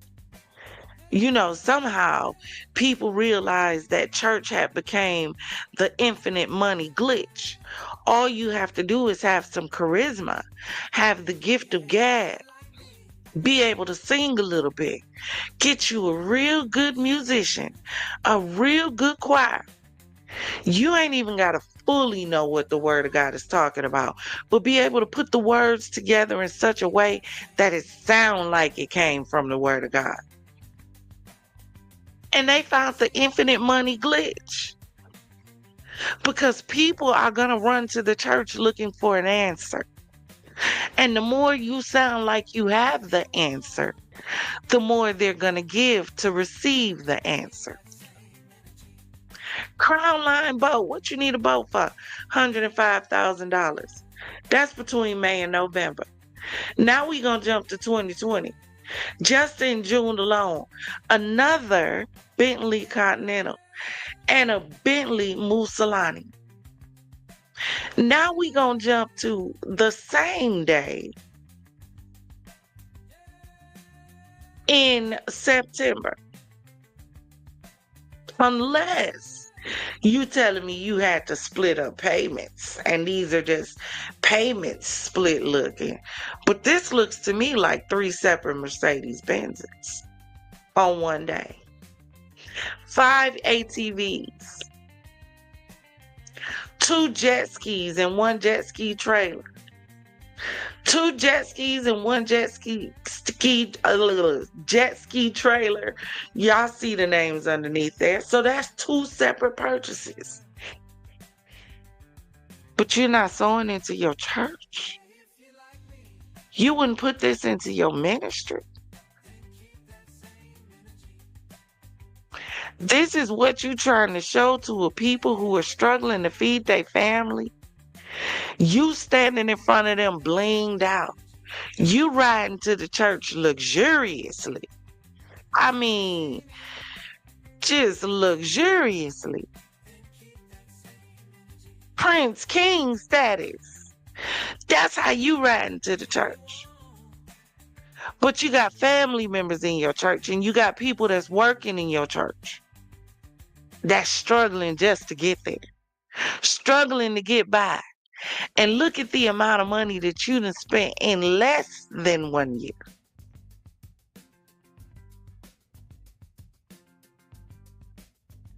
Super Colossal Red King Crab Legs, 125 pounds.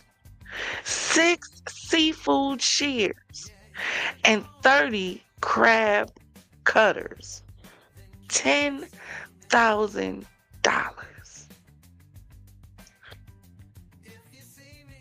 Did you feed the church with it? Who did you feed? A Rolls Royce. See, now we going up. Yeah, because we done got all that. We done got away with all that. Now we got to go up. Rolls Royce Cullinan, 123,000 lease signing payment. Why? Man of God, prophet, you telling me you sought the face of the Lord and the Lord told you to do this? That's what the Lord told you to do? But see, this is how y'all lead the people astray. Because obviously, Pastor is getting blessed. Look at all the vehicles Pastor has. Whole time, Pastor scamming y'all out of all y'all money.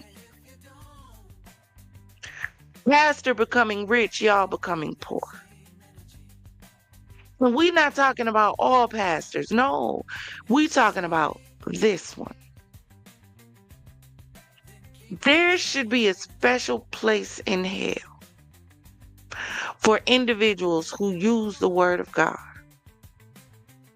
to scam the people out of their money. For individuals that literally try to sell hope and freedom. But really, what really concerns me and has me asking questions though, is I be wanting to know, like, what was the sermon that convinced you he was a man of God? What was the sermon? And we gonna listen to a little bit of them. Oh yeah, we gonna get into them on tomorrow. Yeah, because we gonna do some more with Mr. David, who calls himself an apostle. So in 2017, local police records note zoning violations, wellness checks, missing persons calls, and bomb threats at the ministry properties. Who you the main mad that they sending you bomb threats? 2018, now this is where Michelle Brannon comes in. Now this is the cream woman to the left of him, behind him. She's 56. She becomes the executive director of the church, working directly under Taylor. She co-manages ministry operations. She oversees the call center network in Michigan, in Florida, in Texas, and in Missouri. Baby, they got a whole operation scamming the hell out of people in the name of God. This is sick. And at some point, we got to sit down and have a conversation on how is it that these people are able to come up so easily and lead so many people astray. But the Bible said in the last days, it said it. This is sad, y'all. But let's continue. So allegedly, she helps to enforce strict control over the armor bearers, quote unquote, and workers are expected to solicit donations for long hours daily, perform personal errands and services for Taylor and Brannon, follow strict permission rules for eating, sleeping, and family contact. So she basically like the madam of the group, is what I'm assessing from all of this. She the madam. She's what would be known as the bottom bee in the group. This sounds to me like a whole alleged ex-trafficking ring to me. Because you lure them in with the word of God. Once you get them in there, you get them trapped. He should definitely be held with entrapment. Definitely. Because you wooed them in based on one thought process. And once they got in, you locked them down. So now they trapped, can't get out, gotta do what you say. Meanwhile, they watching you come up, riding around in all them Bentleys. Child. Why do y'all think people keep falling for the trap?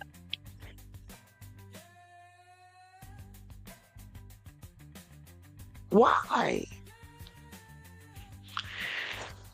They also said that he was accused of participating in coercion tactics, psychological manipulation, and physical control measures, including transporting women and ensuring emergency contraceptives were administered. I told y'all.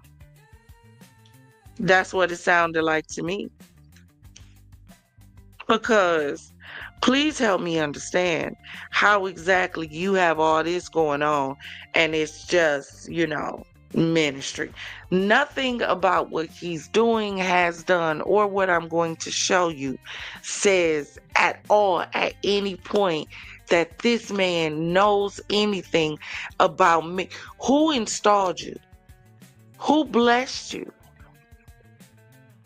Who? Who poured into you? Who passed the mantle to you? Church is the only place you can jump up with a title and everybody just believe it because you said it. You ain't got to quantify it with nothing. You ain't got to have no quantifications. You ain't got to have no qualifications. You don't have to have a resume. You don't have to have 3 references. Nope. So you just gonna jump up and call yourself an apostle. You just, yep. Today's the day. I'm an apostle. I wonder how did the prep talk go with himself before he decided to do this? Like, how did he talk himself into starting this ministry? And I'm not saying he might not know what the word of God says. I'm saying he's clearly not rightfully dividing it, and he's clearly not applying it to his life.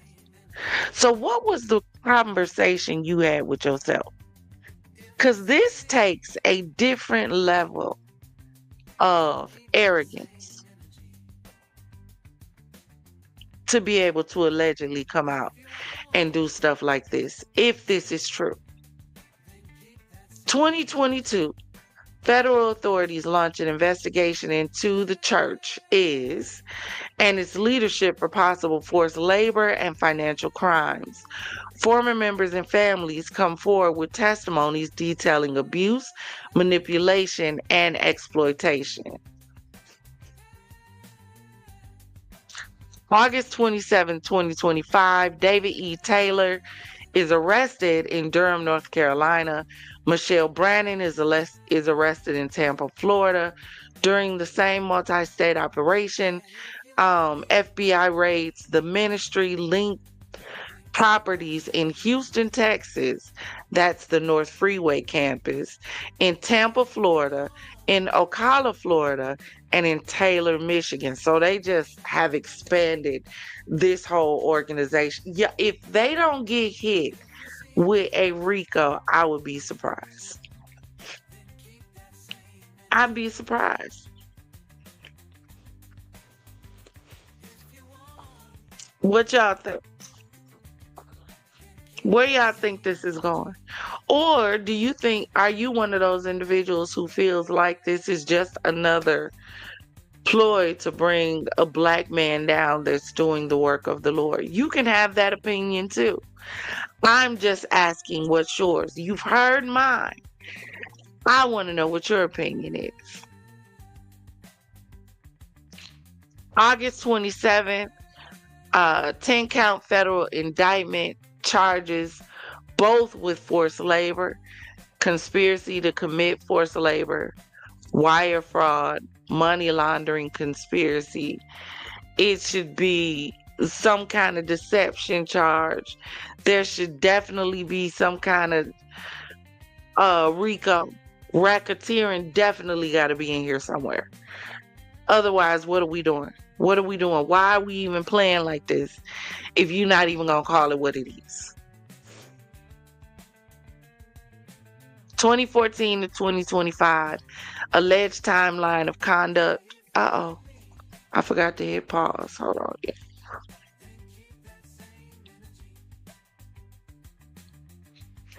Alleged timeline of conduct. So the armor bearers allegedly were forced to work 14 to 16 hours daily in call centers raising donations.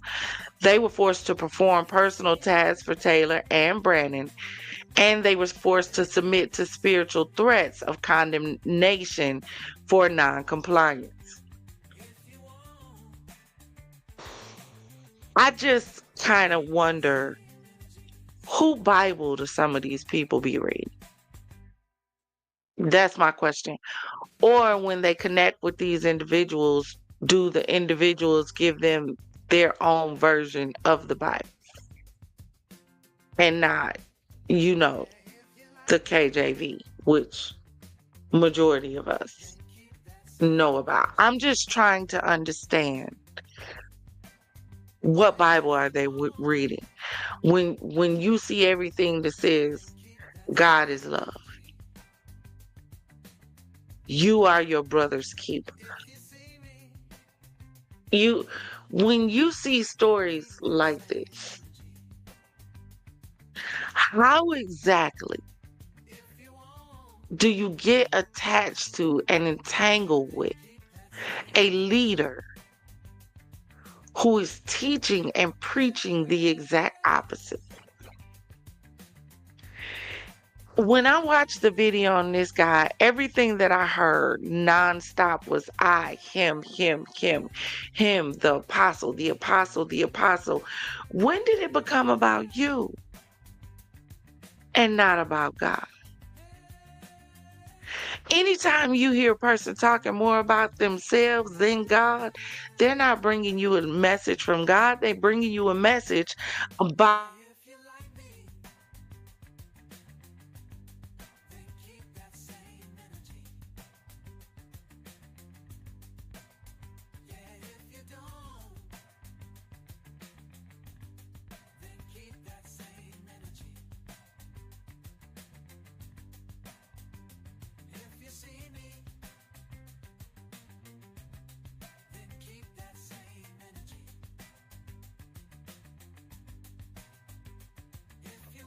Matt. All right. Hey, I just what?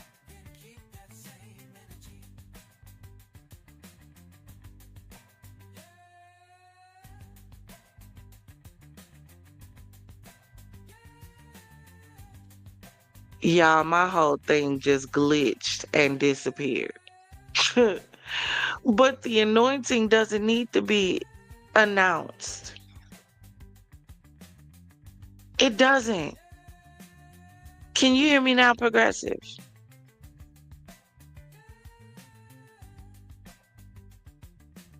It doesn't need to be broadcast. You know who you are. Let your work speak for you, not your title. We so stuck on a title. We so stuck on a name that we willing to fight and tear each other down. We willing to scam each other just so that we can have a name, so we can see our name in lights, so that we can be on the big screen. I don't care about your title. Come on now. What do your work say about you? A lion ain't never got to come in a room and announce who it is. When it comes to the room, people already know. People know when there's something about you that's different, that's pure, that's godly. Even if every now and then you act a little hellish, people know when you're different. Why you gotta broadcast it to the world? You must call me Reverend Dr. such and such and so and so. To get on my nerves. For what?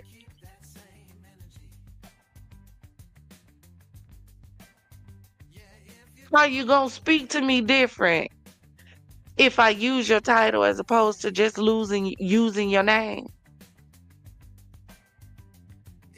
Is gold and diamonds gonna drip out off your tongue if I use the title as opposed to using your name?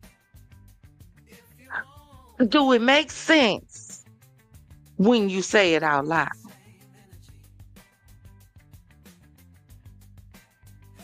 But y'all got people running to y'all for an answer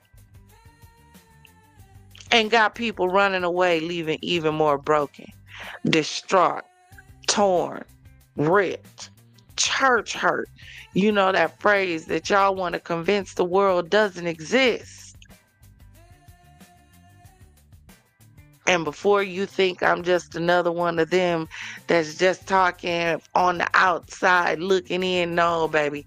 I'm talking because I've been on the inside looking out. I've been on the outside looking in. I accepted my call into ministry as a little girl. Difference between me now and me when I was actively in church, in ministry, behind the pulpit and ministering is I refuse to wear the mask. Yeah, I got issues just like you. We ain't no different. Some of the things you struggle with, I struggle with too. We are striving for protection. We're all striving for perfection. Ain't none of us perfect. I'm willing to admit that I'm not. I refuse to get up in front of the people and pretend like I'm not just like you.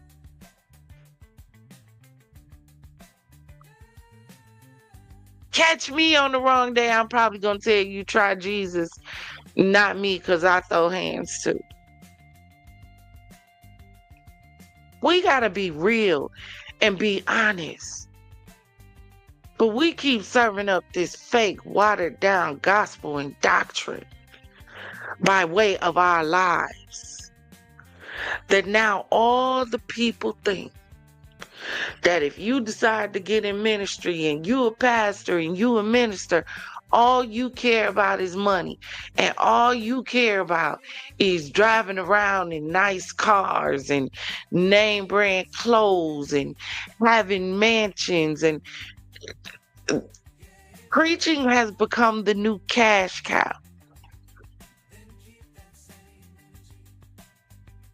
And people just train and learn how to get in the race. How do I jump in on the chase scam? The chase glitch. This infinite money glitch that y'all call the church.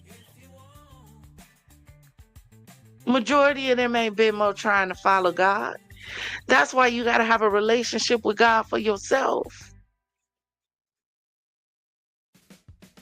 So you can, as they say, try the spirit by the spirit to see if it's of God. Or if it's another wolf in sheep's clothing.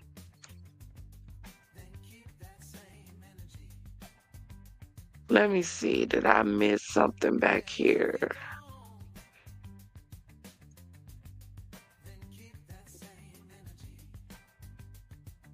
Let me just make sure. It said they remained in custody awaiting trial. Ministry operations have been disrupted. Properties under federal audit. Excuse me. Victims and whistleblowers share their experiences publicly. Both face potential decades in prison and heavy fines if convicted. Yeah, I don't know about ministry operations being disrupted. Maybe from the building, but maybe that's what they're talking about, the building. Because they're definitely still streaming on YouTube. Absolutely are. If you want to go check out the YouTube page so you can see it for yourself, let me share this with you really quick before we get off here. They definitely still have a page.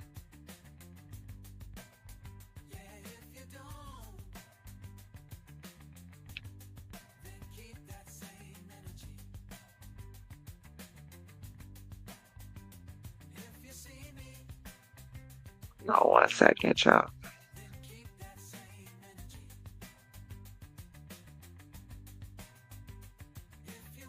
There we go. This is his page. And as a matter of fact, as you see,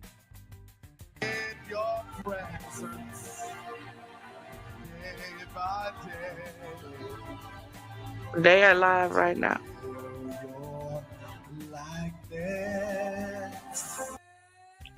So I don't know if he's currently locked up or if he's out or if these are just old. But yeah, they're still broadcasting and stuff. People are still commenting in the chats when he goes live. Oh, it must have just ended. So we're gonna get into it tomorrow. If you want to go check out this, the one specifically we're gonna be taking a look at, because it was yesterday and I was just dumbfounded. Hold on 1 second.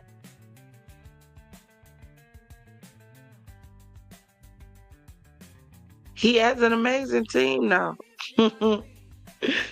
Baby, that team be in it. I said, oh, how much they getting paid. But like I keep telling y'all, everybody has a price.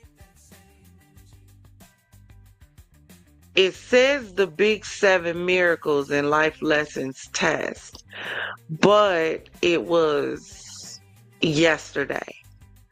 So if you find the one for yesterday, I just want y'all to check out the intro. I want y'all to check out the intro until it gets up to the point where he comes on to speak. And then when we come together tomorrow, oh baby, we gonna talk about it. Yep, and we gonna get into some more of this court case. We're gonna get into him going before I guess the board to discuss what is happening with this situation. So we gonna get into it all, because enough is enough. People got enough to worry about. People have to be able to have some place they can turn to as safety. You remember the song, Who Can I Run To? People need to have one safe space. They can't run home. Kids going crazy. Husband going crazy. Friends flipping out on you. You can't go to work. You dealing with hellish coworkers who going through the same stuff you going through. You dealing with trifling as CEOs who don't want to invest in training and don't want to invest in the company, but wants to maintain their same lifestyle. So they're not going to give you any more money, because that takes away from the money that they could use to maintain their lifestyle. And those trifling CEOs employ even more trifling managers and supervisors who treat people like they're beneath them. Like we're not the same individual. You just got a title. Matter of fact, I do more work than you. They got to deal with that. Then you got to deal with going to the gas station and going past a regular argument and wondering if you're going to make it back home safely. You got to deal with that. Then you got to deal with bills popping up. Bills that you're trying to figure out how to pay, because although rent and property tax and the price of a car and a loaf of bread has gone up, unfortunately, the amount you get paid on your slave labor job has not. You got to deal with that.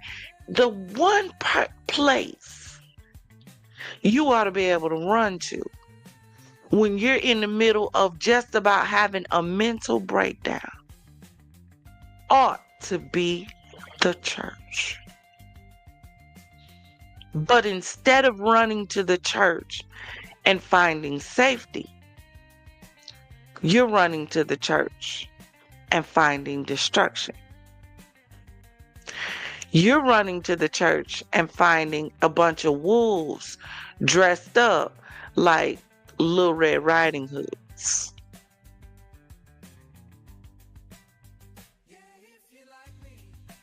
You are. And we wonder why. Excuse me, it is so hard to get people in the church. They don't know what to believe. It's so many winds of doctrine out there. One day believe this, next day believe that. Today we believe in this. People fix a new belief, but based on what they want to be acceptable in their life. If I want this to be acceptable, then this is my new belief, and I'm going to find the scripture. I'm going to find the saying and wrap it around this belief, so that way I have the ability to do what I want to do without guilt. The one place you should be able to run to is the church. And people can't even do that, because you're being met with a show. Not a show of the power of God, but a parade of flesh. A parade of egos. A parade of individuals who profess God, but have a crab in the bucket mentality. The only way I can get up is on top of your head. Now, do it sound like God when you say it out loud to yourself? Then why do we follow?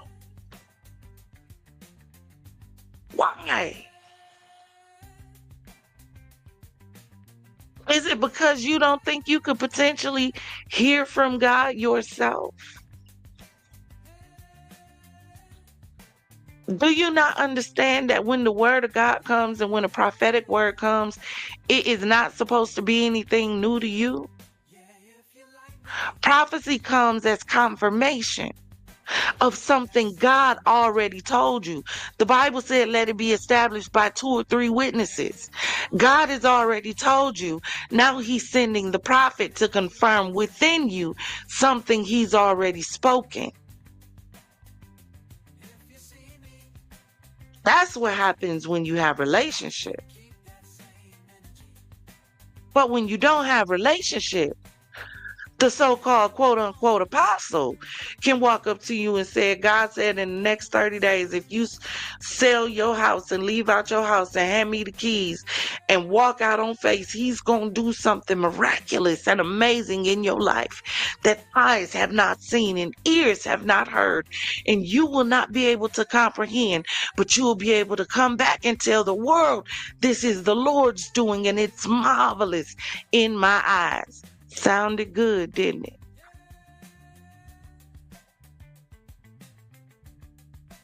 And so many people fall for the trap because they so hungry for it, they willing to accept anything to get it. Do you realize pigs eat anything? So we so hungry right now, we like a bunch of pigs running around just eating anything. That's how we keep getting tripped up. That's how we keep falling for a Jim Jones, a David Koresh, a Island Boy. We got to cover that story too. I just got to find all the pieces, because that one, Lord. That's how we keep falling. Because we want to fit in something that gives us enough but doesn't require too much. Or requires what we like to give. We don't want accountability. We don't want change. We don't want deliverance. We don't want freedom. We want to be given without requiring too much. So your eyes ain't open. Your head ain't on a swivel. You don't have your investigation discovery hat on to say maybe the pastor's face doesn't need to be plastered over a $2 million stage screen. You know, unless he's going overseas and he's preaching a free revival to a giant nation and the whole nation is gathering, you know, kind of like they did at the Washington Monument. And, you know, he got this big screen so they'll be able to see him. But just for your Sunday service, for your little event, are you cool? And we wonder why. The Bible says we make the Bible of little to no effect. Because of our unbelief. There's no way you can believe in God and do this to his people. No way. No way at all. But y'all listen. We gonna go ahead and get out of here. Thank you for joining me tonight for my little welcome back after my Greyhound trip. We got into a little bit of the Shiloh situation, and, you know, apparently, allegedly, they saying she caught charges, you know, for this kid with no name, that with family who doesn't appear in public anywhere. I don't know. Drop in the comments and let me know what you think about it. Please be respectful. And the ones I'm talking to know who I'm talking to. We also got into this situation with this so-called apostle. This is part 1. We're going to get into part 2 on tomorrow. Listen to some of these sermons and see what some of his former parishioners, the people who escaped what they call is a cult, had to say about being a part of this. So we're going to get into it tomorrow. Do me a favor, hit that like and subscribe button. Consider joining us. Join the Champagne Gang and the Fizz fam. Yo, my allergies. Hold on.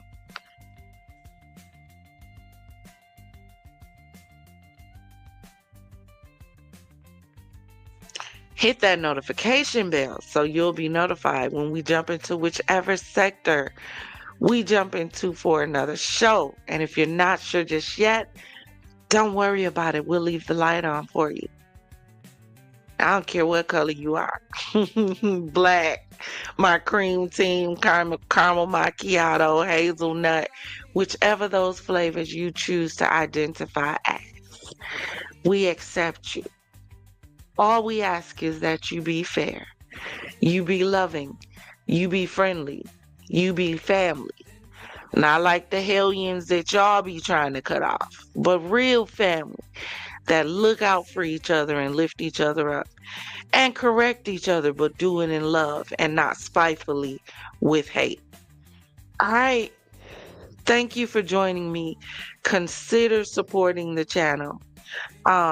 You can hit the Cash App. You can send a super thanks, super chat, or just your view. Your like is enough for me. Thank you for joining me. And until next time, confidants, Fizz fam, Champagne Gang, visitors to the Champagne City, always remember, if it doesn't cause you to elevate, it's causing you to depreciate. Now raise those glasses, clink, and let's drink till we meet again. Ta-ta.